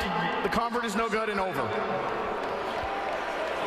So there you go. They went for it. They didn't get it. That's the bottom line. So they get 6 points on that scoring drive. No 2 for Kean Schaefer-Baker. And it's a 4-point game. The Riders back in the lead at 23-19.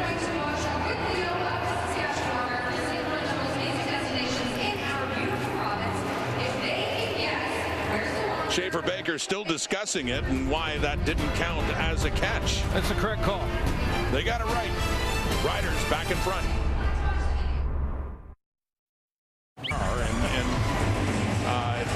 It's a curious scenario for the Riders. They want the win today. Obviously, they need it.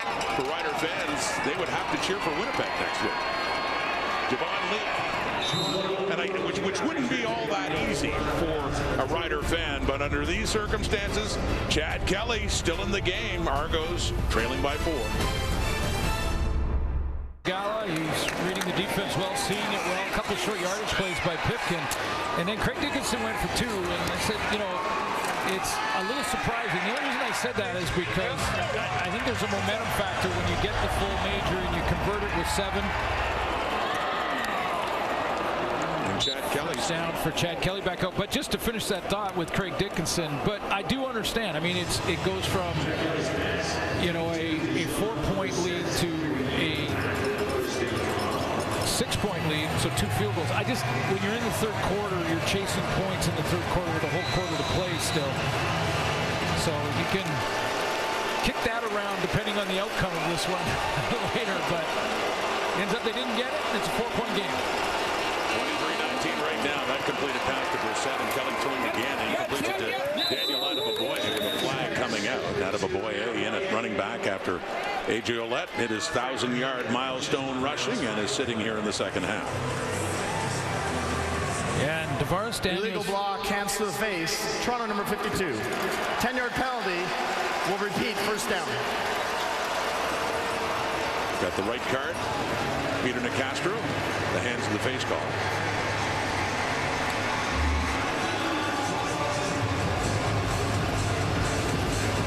Against Micah Johnson.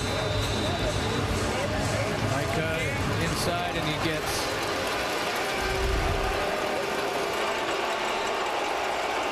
I didn't see a penalty there, so nonetheless a 1st and 20 now, and Kelly standing in, throws it deep, and he had Daniels just a bit too far.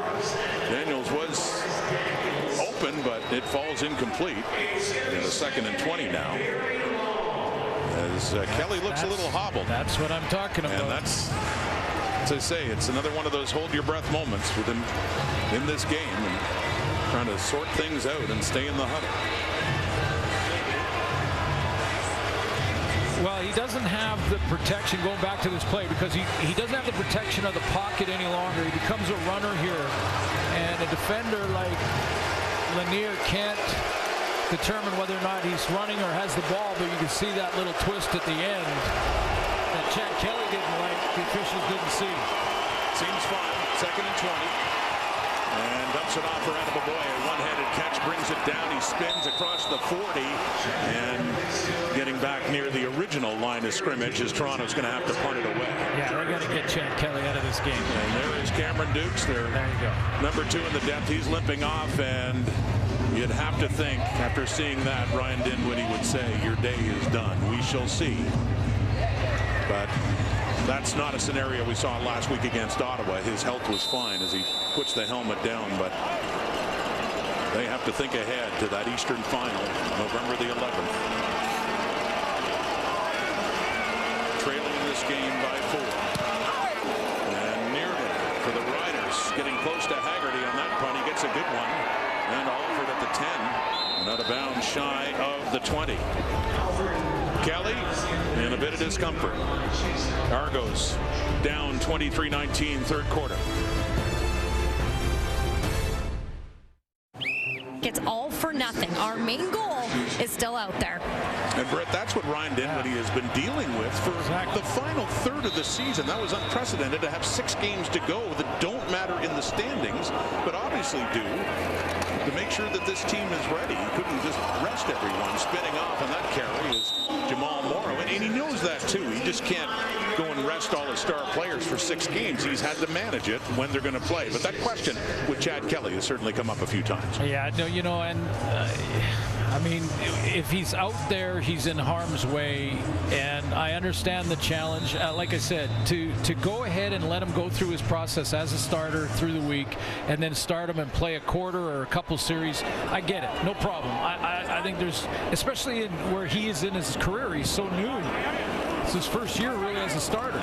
Blitz coming. Dolagala gets it away, and he completes it too into the hands of Kean Schaefer-Baker, and a first down for the Riders, a Rider team that is hungry, trying to stay alive. Sure, but I just, you know, it's like when Rick Campbell last night, with the Lions still with a chance to take first place in the division and have the bye, he took Vernon Adams, who he realized was going to be in a dogfight where they're playing against a desperate team against Calgary, and he said that it's too risky. We're in the playoffs. We've got a home playoff game. They know that, and it's going to be the semifinal because the Bombers finished first. Sending pressure again, and with a hand in his face, Dolagala barely gets rid of that one, and it falls incomplete. And the final thought, though, again, you know, I love the debate, and the panel's gone through it, and, you know, I know it's happening in bars across the country. You play, do not play them. You got to keep playing to win. You don't want to get into bad habits. It's not conceding anything to play a guy that's on your roster that's not your starter. Cameron Dukes needs reps. It's important, and that doesn't mean you're waving the white flag because you're putting him out there. You're just saying, guys, play as hard as you would if Chad Kelly was in there, but we're protecting our franchise player. 2nd and 10 at the 31. Great pass complete over the middle. Dolagala finds Sean Bain. Another first down for Saskatchewan in the Argo zone. Well, that's a great throw by Dolagala. I mean, he's deep in the pocket on this one. He's got some pressure in his face. Free man going right through the B gap, and he has to elevate the ball over Jordan Williams and drop it into Bain. Maybe his best throw of the season. Pick up a 29 more yards as Sean Bain goes over 100 yards for the game. Already gone over 1,000 for the season. 23-19 Saskatchewan. Looking for more. Needing to win to keep slim playoff hopes alive. Another blitz coming, and they got him. Coming in off the edge was Mason Pierce. And had a beeline for Dolagala to throw them down late in the third quarter for a big loss. Jamal Morrow was not in the game in the backfield. It was a backup Houdon, and this is where the blitz is coming from. And Morrow has done a good job all game long of picking up that blitz, but on the play action, Houdon looks to the backside. Another guy coming off the edge there, Jamal Peters, Just didn't have enough to block them all. Final play, third quarter. Rider football on a 2nd and 18 now. Just a 3-man rush as they drop back and completed and coughed up. Wynton McManus has the recovery. And a big return for the Argos. Down to the 30. And in just one play, when Saskatchewan's thinking of driving and adding to the lead, the Argos are already in scoring position now after the fumble recovery by Wynton McManus. Dolegala is forced to make the tackle. Does he have the catch? It looked like enough time would pass there. It looked like he turned. So that's a fumble. Jareth Stearns, the receiver, and punched out by Tavares McFadden and picked up by Wynton McManus. Argo ball to start the fourth quarter in the Rider zone, down 4. It's obvious they have to win, and it's a fragile 4-point lead after a turnover. The concern for the Argos, Glenn, is the health of their #1 quarterback, Chad Kelly, who is appeared to be benched now in favor of Cameron Dukes. Yeah, he didn't look too bad. I didn't see a whole lot of doctors around him, but he did get that knee twisted. Cameron Dukes looks like he's going to finish the game. You know, again, continuing the conversation, to me, Chad Kelly was on the field playing this game for 2 quarters and 2 series too long. Meaning, okay, if you're going to start him for a couple of series, I get that. He was not happy. He thought that hit by Lanier was late. And he was talking to him after it, but he doesn't look like he's too badly hurt. He didn't have the medical staff around him. So here comes Cameron Dukes completing his first pass to DeMonte Coxie, right down around the 25.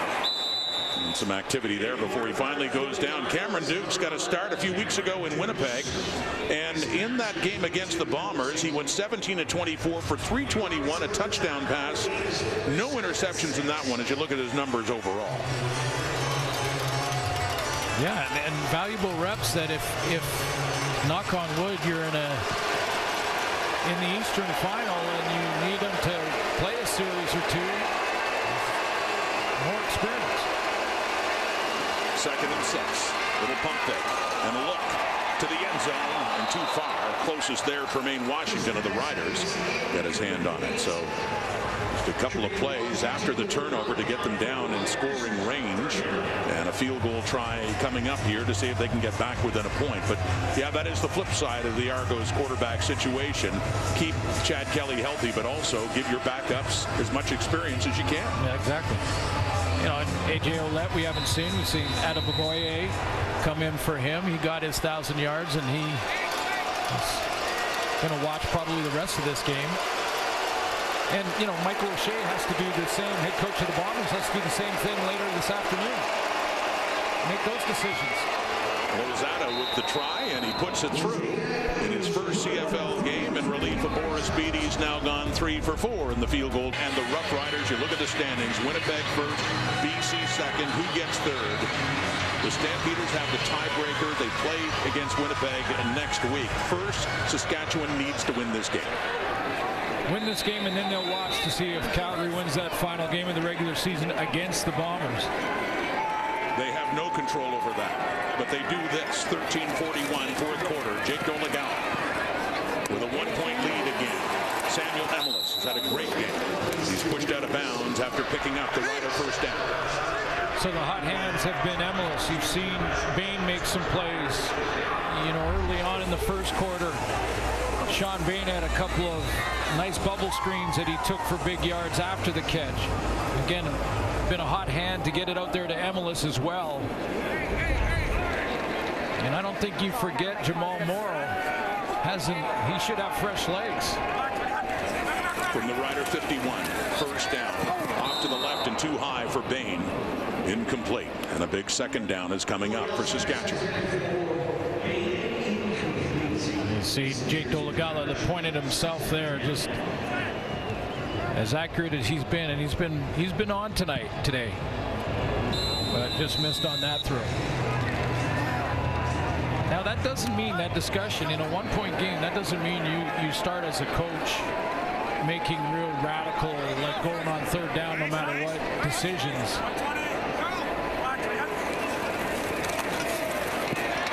Pressure coming. They've got him. Flag coming out late, though, as he's taken down. Yeah, by the way, the timing of that flag, it looked like it was part of the hit on Dolagala. Is that Sean Oakman that got there first? It looked like a team meeting, or at least a D-line meeting.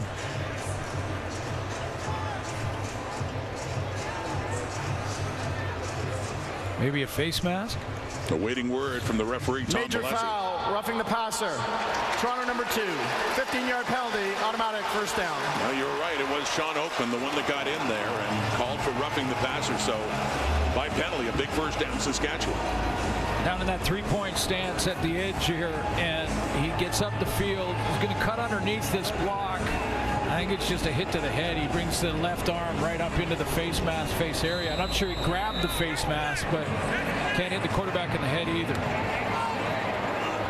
Two of the tallest players, by the way, in the CFL. Oakman, the tallest at 6'9". Tallest quarterback, Dolagala, at 6'7".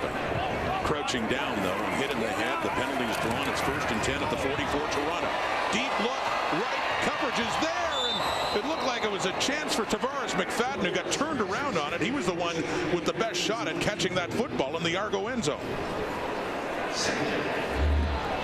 Well, the intended target was Schaefer Baker, and let's take a look at the route, because it looked like there was just a communication gap. It was a deep throw, and Baker kind of looks like he was supposed to sit down the field there, and then realizes the ball is deeper than that, and McFadden has the best chance at it, but can't make the catch at the warning track. That close to the pick, but no, and another chance. Riders 2nd and 10. Argo 44. 1-point lead to the right and caught down near the 40 for Bain on that second down play. Yeah, and that's what I mean. Just like keep with conventional wisdom if you're Saskatchewan and Craig Dickinson here, and manage this game like you would any other game. I think that at times in Calgary last week, Craig Dickinson actually went outside of that box and started making decisions that came back to haunt him. Brett Lothar 1 for 2 on the game. 47-yarder. Heading right, but through. Tucks it in. Lothar, 3 more big points on the board for Dickinson and the Riders. They have another 4-point lead, 11:32 to go in the 4th quarter. Offense has had, they've earned the right for a little moment of chill and a little practice for the touchdown celebrations. Well, you have to work at this stuff. You can't, it just doesn't happen. You just don't score a touchdown and then do it. You got to practice it. And then once you practice it and you do get a touchdown, you get back out there and now it looks sharp. Now you're two-stepping. Those well-orchestrated celebrations are not just random. A lot of practice goes into that. Coors Light moment of chill and Devontae Coatsy with that 2nd quarter touchdown. You've got to have fun playing the game, even if it's your job. Argos trailing by 4. Cameron Dukes is the Toronto quarterback, and they've got him. Brian Cox coming in. He forced a big fumble in the first half on Chad Kelly, and Cox comes in and gets the sack on Duke, so a 2nd and long coming up.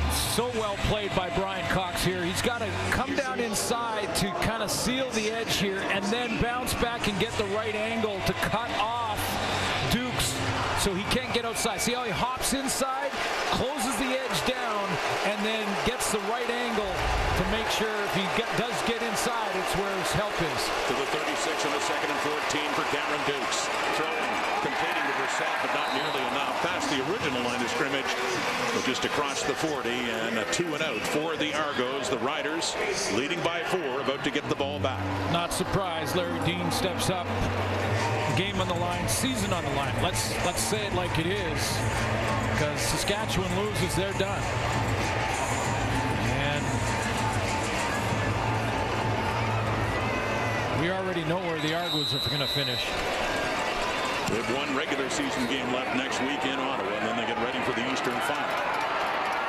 Murray Alford across the 30 and the 35. So Rider football, 4-point lead. 10:05 and counting on the clock here in the fourth quarter at Mosaic. Looking to hang on with Jake Dolegala at quarterback and see if they can at least set up some drama for next week in Calgary, even though their regular season will be done. See, these are good numbers, right? And, you know, you want that one, you want that interception back, obviously, if you're Dolegala, but those are good numbers. But to Coach LaPolice's point at halftime, this is where you want your running game. This is exactly the reset moment. the clock to 10:06. Thank you. You have the lead by 4, but if you score a major on this drive, you make it a 2-possession game and take a stranglehold on it. It's not done yet, but it takes a real stranglehold on it, and you can do that with success on first down with the run, and you're grinding the clock at the same time. And that's one of the reasons that the former coaches are talking about that balance always. But throwing again across the 40, complete to Sean Bain. Yeah, Morrow, the leading rusher with only 21 yards on 7 carries so far in this game. But the receivers, as we've talked about, have been lighting it up. And that's where they've been dining it out on offense so far. And let's give some respect to the Argo defense that leads the league in run defense. Right. #1 team in the league. So that's probably one of the reasons Kelly Jeffrey has decided to go more to the pass. 2nd and 5 after that 5-yard pickup by Bain. They come. Pressure coming, gets rid of it. No, in and out of the hands of Bain there. The coverage there for the Argos, Thomas Kostick and Jamal Peters in there. 3rd and 5 coming up. And with that 4-point lead, they'll have to punt it away. This is the hot route. Full blitz coming from Corey Mace's group. Hot route, turn, and you got to hang on to that. You're going to get hit anyway. He's had a great game, and that one got away. They can't throw it. Was on time. It was in the right spot. Jamal Peters with a good hit. Good timing. Adam Korsak to punt to do Javon Leake. Running down to about 9 minutes in this fourth quarter. He breaks it back to the left. Runs into his own man. And that was Jack Cassar, and ultimately he is taken down across the 35. Back comes Cameron Dukes. Argos for the Argos in relief of Chad Kelly. Toronto lost only twice this year. They're trailing in this game as Kelly gets flushed out and takes off, and he slides down up across the 45 to set up a 2nd and short now for the Argos. A pretty good look at Cameron Dukes and his ability to escape run and make a good decision to hook slide. And yes, he's half a yard short, but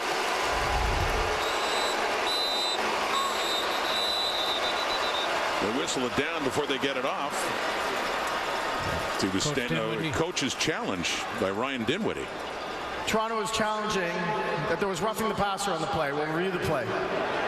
Gave himself out by taking the slide, as you talk about, and they feel the hit was a penalty by the Riders as he was sliding. You know, it's a surprise that Ryan Dinwiddie would. I'm wondering if that challenge had a little bit to do with the hit on Chad Kelly too. Just make a point that this Watson guy, that was Pete Robinson over the top. The timing on the hook slide, the reason I say this because Cameron Dukes waited till the last second, so that takes a little bit of his protection away from him.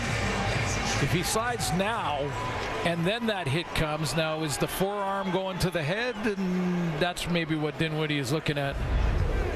But I don't think that warrants a penalty. They were lining up for 2nd and long, or 2nd and short before the challenge. Here's the result of that challenge. After review from the command center, the ruling on the field stands. It'll be 2nd down. So no roughing the passer, and Toronto loses a timeout as well. It is 2nd and short for the timer. Please reset the clock to 8:26. Toronto was also charged a timeout.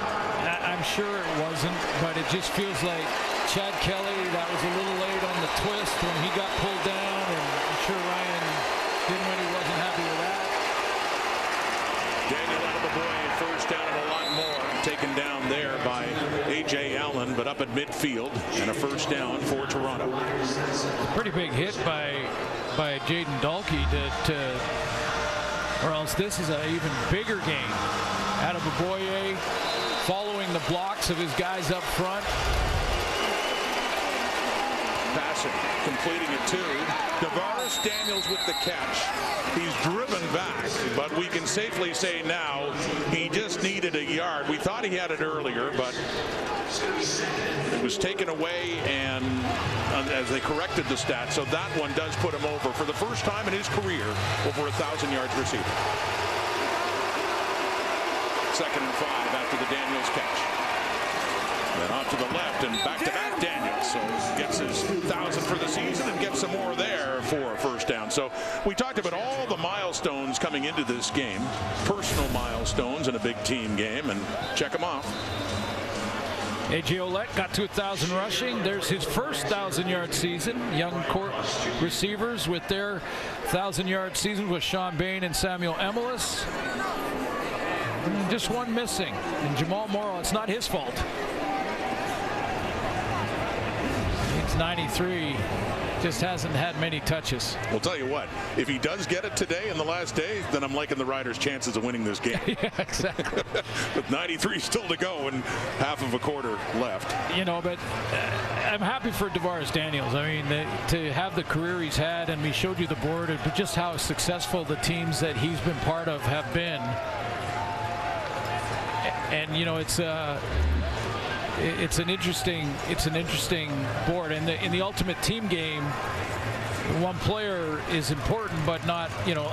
So I don't want to get too far into that, but that takes him over the top of over 1,000, and that's little bonus. Davaris Daniels was a rookie with the Stampeders in 2016 when they had a chance for the best season ever, and they rested Bo Levi Mitchell. They didn't get it. Now they ended up losing to Ottawa in the Grey Cup. Upset by the Red Blacks that year in what was a terrific Stampeders season. But the point he made is regular season accomplishments are terrific, but unless you win it all, and he finally did with the Stamps 2 years later in 2018. But he talked about that this is nice, but got to win the biggest games of all too. Yeah, and that's when we showed you the board on the 15 wins that the Argos are trying to get to, or maybe even 16. Like the Edmonton team in '89, they didn't win either. From the Rider 45, a 2nd and 11. And that's complete to Coaxey, who's out of bounds. Tremaine Washington there, so another completion for Cameron Dukes as the Argo drive continues.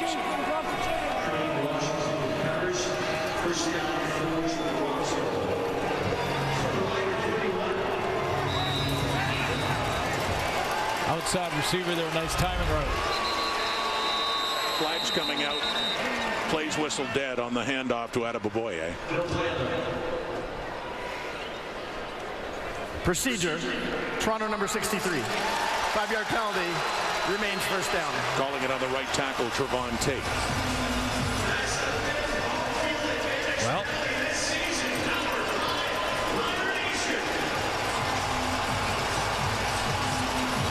Riders season in the balance here. Chance to maintain hope, but they need to stop. 1st and 15. Saskatchewan 36. Cameron Dukes. Over to Adeboboye. Larry Dean chasing him. They can't get him. He's still on his feet. He hurdles and gets down close to a first down. Trying to hurdle right over the top of Deontay Williams is Adeboboye. Just great lower body strength for Adeboboye here, because he's getting tracked down quickly by Larry Dean, number 11, and Dean gets kind of cut off on the way to it by Micah Tights, and then that's the hit. Another one by Williams. Out of shotgun still on 2nd and short.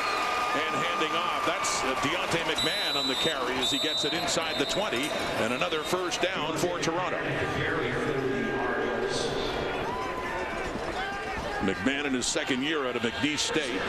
About a month ago in the game that the Argos clinched first in the East, that's when McMahon made his debut, and he's made an impression.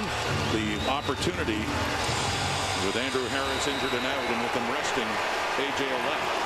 It's a big moment here for the Rider D. Williams coming in, but that is caught again just outside the 15. Richie Sindani, his 2nd catch as an Argo. This is his 2nd game as an Argo after being let go by the Hamilton Tiger Cats. Maybe the most important 4 yards of the Rider season on defense here. Here we go. 2nd and 4. Argos pressing to take the lead back. Dukes, he has time, has protection, he gets away, throws on the move and throws it out of bounds.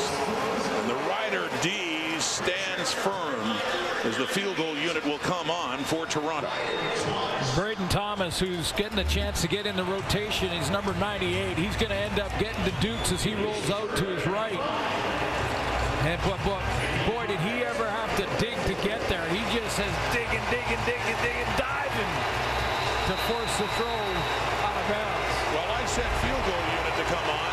It's not. It's 3rd and 5, and the Argos are going for it. Call it 3rd and 4. The Rider 14. What a big moment this is. Dukes. Toronto's offense. 3-man rush. Pressure. And it's caught by McMahon and an underhand throw, but not nearly enough as Toronto turns it over on downs.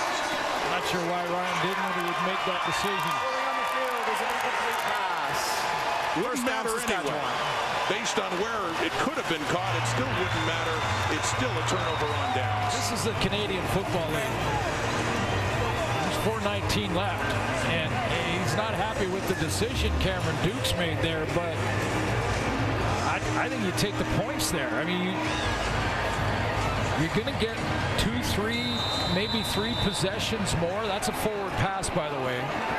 Even though it's underhand, it's not a fumble, so it'll be an incomplete pass. So a good break for the Riders here. They'll certainly take that decision now.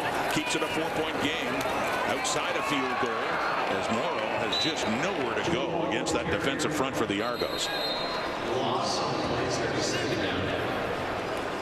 Timeout, Toronto.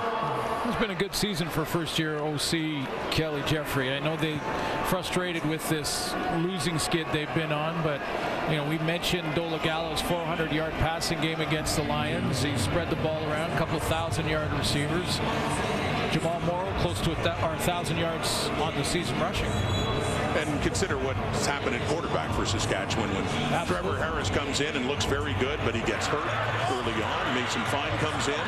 Fine got hurt in Montreal several weeks later, and Dolagallo, the 3rd on the depth chart coming into the season, ends up starting his 9th game now. So you're right. I mean, they've certainly, hey, every team has had big tests when it comes to injuries. Certainly Saskatchewan has. 2nd and 12 now. No. I think it was called PI. Yeah, I think that contact was a little early. I saw the flag come out right after the bump on Schaefer Baker, and I think he made the catch anyway.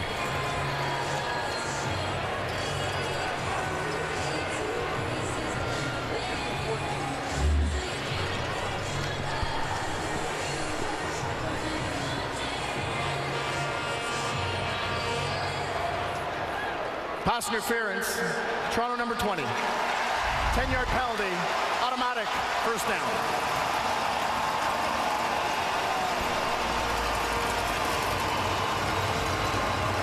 So it doesn't matter in terms of the catch or not as the sticks move up to the 22 of Saskatchewan. There's McFadden and a little bump right there just before the ball arrived. 1st and 10 for Dolagallo. Can the Riders hang on and stay alive in the playoff race? Handing off. Once again, tough sledding. A couple of yards at most for Jamal Morrow.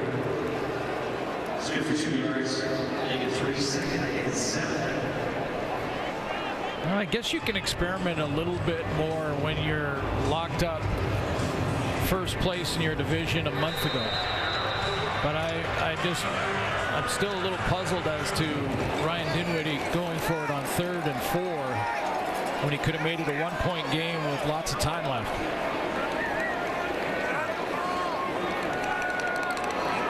Second and 7 at the Rider 25. That's complete. It's caught up around the 35. Key and Schaefer Baker. 3-minute warning has been issued. The drive continues. A first down there thanks to the catch by Schaefer Baker. Saskatchewan, we've got Trey Ford and the Edmonton Elks taking on the Winnipeg Blue Bombers, who are in the top seed in the West. That is coming up next.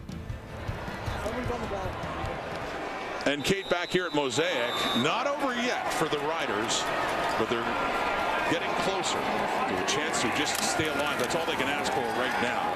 And on the ground, on first down, a flag does come out, but the Argos once again have Jamal Morrow all wrapped up. They got their big set, Saskatchewan, in there right now. Holding Saskatchewan number 51. That penalty is declined. Second down. Albert Awachi in as a tight end or fullback. They've got a big crew in there. Now they've got to go because of the penalty in second and long. They got to go with their regular offense, and the receivers come back out. So second down and 10 coming up, or call it 11. Jake Dolegala has thrown for over 400 yards for the second time in his career, second time this season. He's at 403. 3 weeks ago against BC, he was at 409, but this has been a better game. Thrown a couple of touchdown passes against one pick. Passing situation now. 2.5 minutes on the clock, and the blitz is coming. Quickly gets rid of it, and he completes it, and he's hit hard too. So that's Jareth Stearns. Quantez Stiggers coming in as Stearns limps off. Yeah, I think this is Jake Dolegala's best game, you know, even if the numbers aren't the highest of his career yet, because of that kind of play right there. He's recognized what the Argos have tried to do defensively. He's made those reads quickly, getting the ball out for the most part accurately. That's going to be short of the first down. However, we got the stop on the third down gamble, got a little breathing room and a chance to punt it away, make it a long field. Riders have done a good job on special teams against a very dangerous returner, Javon Leake. Corsack with the punt. Leake is chased back. And once again, faking a little reverse there as he keeps going around the left edge. Micah Tights to push him out of bounds. And so there you go. Just under 2 minutes to go. Cameron Dukes coming back on. And the Argonauts need a touchdown to take the lead. Riders trying to hang on in a game they absolutely must win.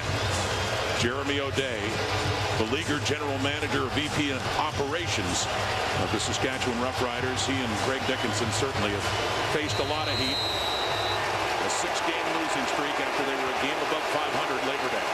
Is it just me, or was his beard turning gray as we were watching?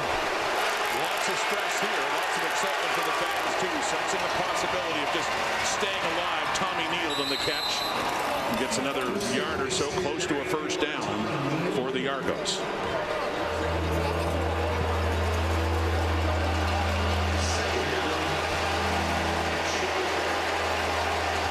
Working tempo. 150 and counting. Got a shotgun on a second and short as Dukes takes off. First down, and he goes down again up at around the 45. Plenty of time. Greg Dickinson, his 4th season as head coach of the Riders. They were 13-5 and hosted the Western Final in 2019. Went to the West Final again in 21. With 6-12 last year and trying to avoid that this year. Pressure coming, and the pass is short, intended for Sindani at midfield. Well, interesting scenario here for Jason Shivers, the defensive coordinator for the Riders, to, you know, those first 2 plays, there's the pressure from Pete Robertson, but those first 2 plays, the Saskatchewan defense played pretty soft and conservative, and there was 1 first down. Now on that first down play, a little bit more pressure, went with 5 instead of 4. They got to go and try to win the game, not sit back and hope they don't lose it. Firing this crowd up at Mosaic. Big 2nd and 10. Dukes knocked away at the line. Incomplete. Third down coming up. That was Anthony Lanier getting his hands up at the line of scrimmage as he limps off, but it's forced the Argos to punt. Anthony Lanier is been moved around all season. He was a defensive end for a while. He's been a tackle, one of the highest paid defensive players in the league. Maybe his biggest, most important player. They got to start guessing on these third downs. They are going to keep going, of course. But a minute and a half to go only, and they need a touchdown. Caught Sindani.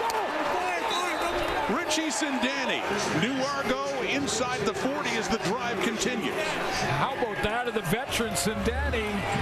6 years in the league, not a lot of playing time this year, but he plays this nonchalant, calmly goes up, hangs on, and picks up extra yards after the catch. Wow. Several years with the Stampeders before going to Hamilton, and now with Toronto. So 1st and 10 at the 39. Bobbled up, jump ball, and nobody comes up with it. A flag does come out. There were players on both sides that would have had a shot at that football after it got deflected up. Illegal contact. Saskatchewan number 28. 10-yard penalty. The result will be a first down.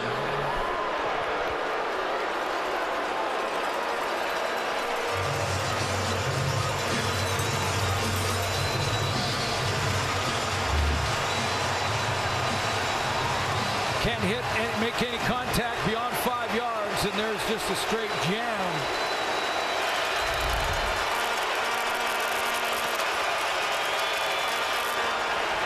Inside the 30, 1st and 10, barely a minute left. Down near the 5, it is caught by DeMonte Coxie. It'll be 1st and goal Toronto, needing a touchdown to take the lead. What a drive by Cameron Dukes, the backup quarterback. Calm, cool, and collected back shoulder throw to Coxie. And they're on the doorstep.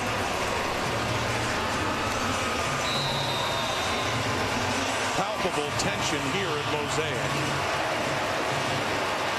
as the Riders are at risk of letting another lead late in the game get away. Trying to hang on. 1st and goal at the 5, Toronto and Dukes. Handing off out of Aboye. 3, 2, 1, touchdown. Argos. And they have gone in front. As this stadium goes quiet.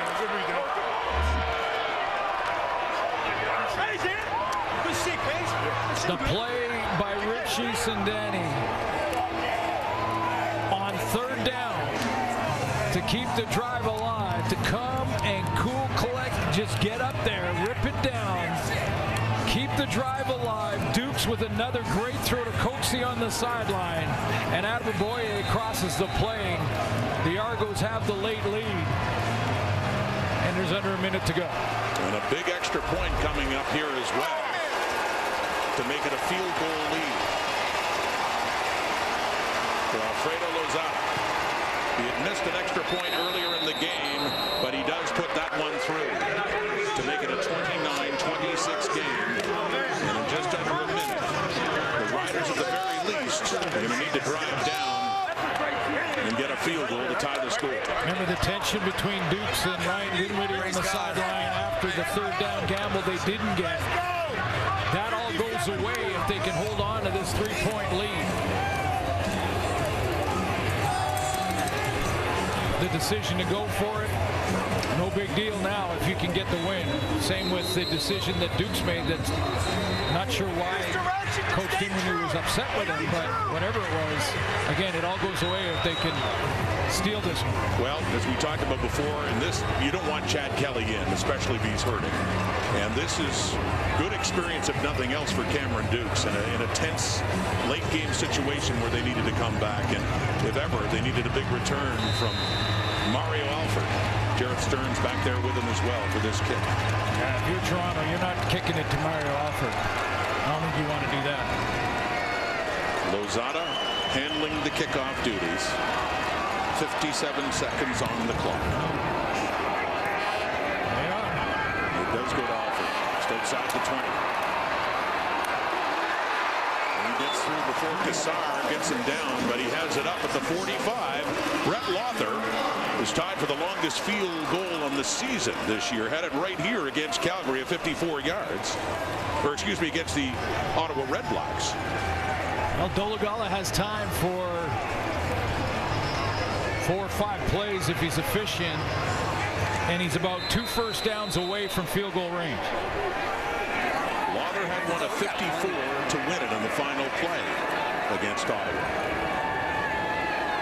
So at the 45, clock ticking, off to the right, intercepted. Mason Pierce jumped in front of it, and that should just about do it. At the worst possible time. And the Riders' season on the line.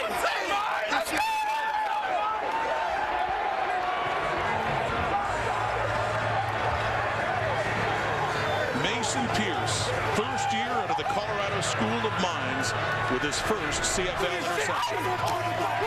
You know, it's a similar play to that pick he threw in the first half. And again,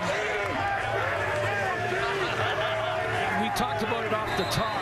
The one or two plays a game that have really hurt the Saskatchewan Roughriders in this 6-game skid that now will go to 7 straight losses to end the season, the same way they finished last season. One or two plays is the difference. Keeping it on the ground right side, Daniel Adabamoye. But he was trying to fit it in a wide throw in between two defenders. Timeout, Saskatchewan. Let's make it. And there's a GM and a head coach that do not have a contract at the end of this season. A lot of speculation about the futures of Jeremy O'Day and Craig Dickinson. He's the number 2 receiver, is the intended target. That's Bain. And then just take a look at how he tried to fit it in. You see how the corner's falling off on that? And then Pierce is the high player. And Dolagala just got a little bit greedy on that one. He had time to go 3 or 4 plays and get field goal range. Only needed about 20 yards to extend this game. Tried to take a bigger chunk and paid for it. The Argos franchise record for wins in a season is 15. It's been done twice, in 1996 and 97. That's Adabamoye again, takes a hit down out of bounds. But those were the Doug Flutie years. They won the Grey Cup both of those years. Brian Dinwiddie is upset. 35 seconds. Clock stop there. Chad Kelly, with the start today, if they can hang on, he would improve to 15-1 in the season and 15-2 as a starter. But yeah, that's what they're chasing now in the 15-win club, and still with a chance if they hang on here to make it 16 next week in Ottawa. But only one has ever done the 16 wins. Glenn Suter knew that team well. Well, a handful of teams in that group won the cup, but just as many didn't. I was going to say that 16-2 team of Edmonton did not. So it doesn't entitle you to anything. However, it is a fantastic season, a record-breaking season.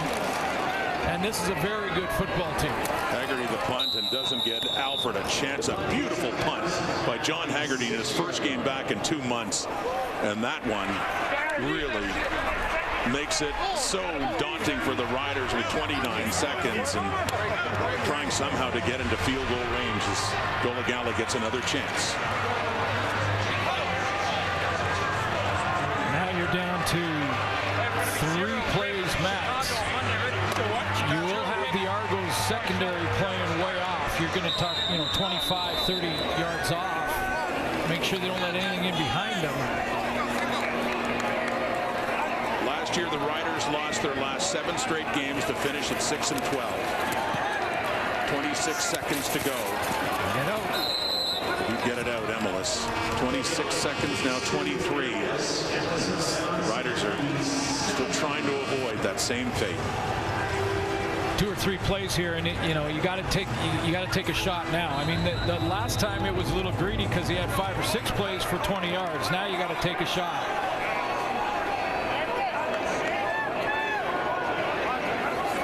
From their 17, 22 seconds. It's a shorter pass.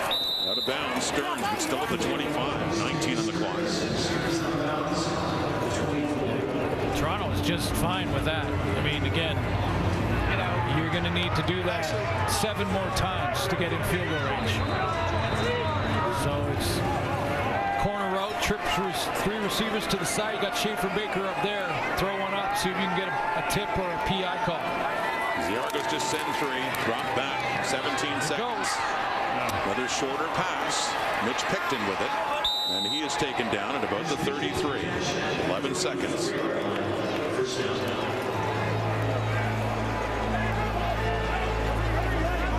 Need a deep ball.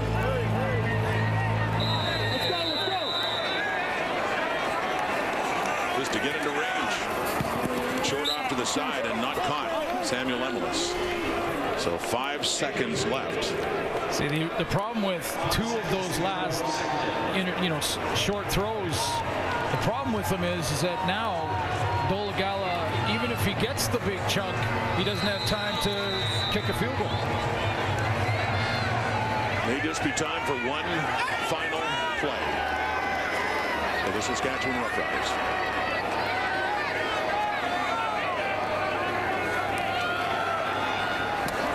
Short again, and they'll toss it around. This is the last play.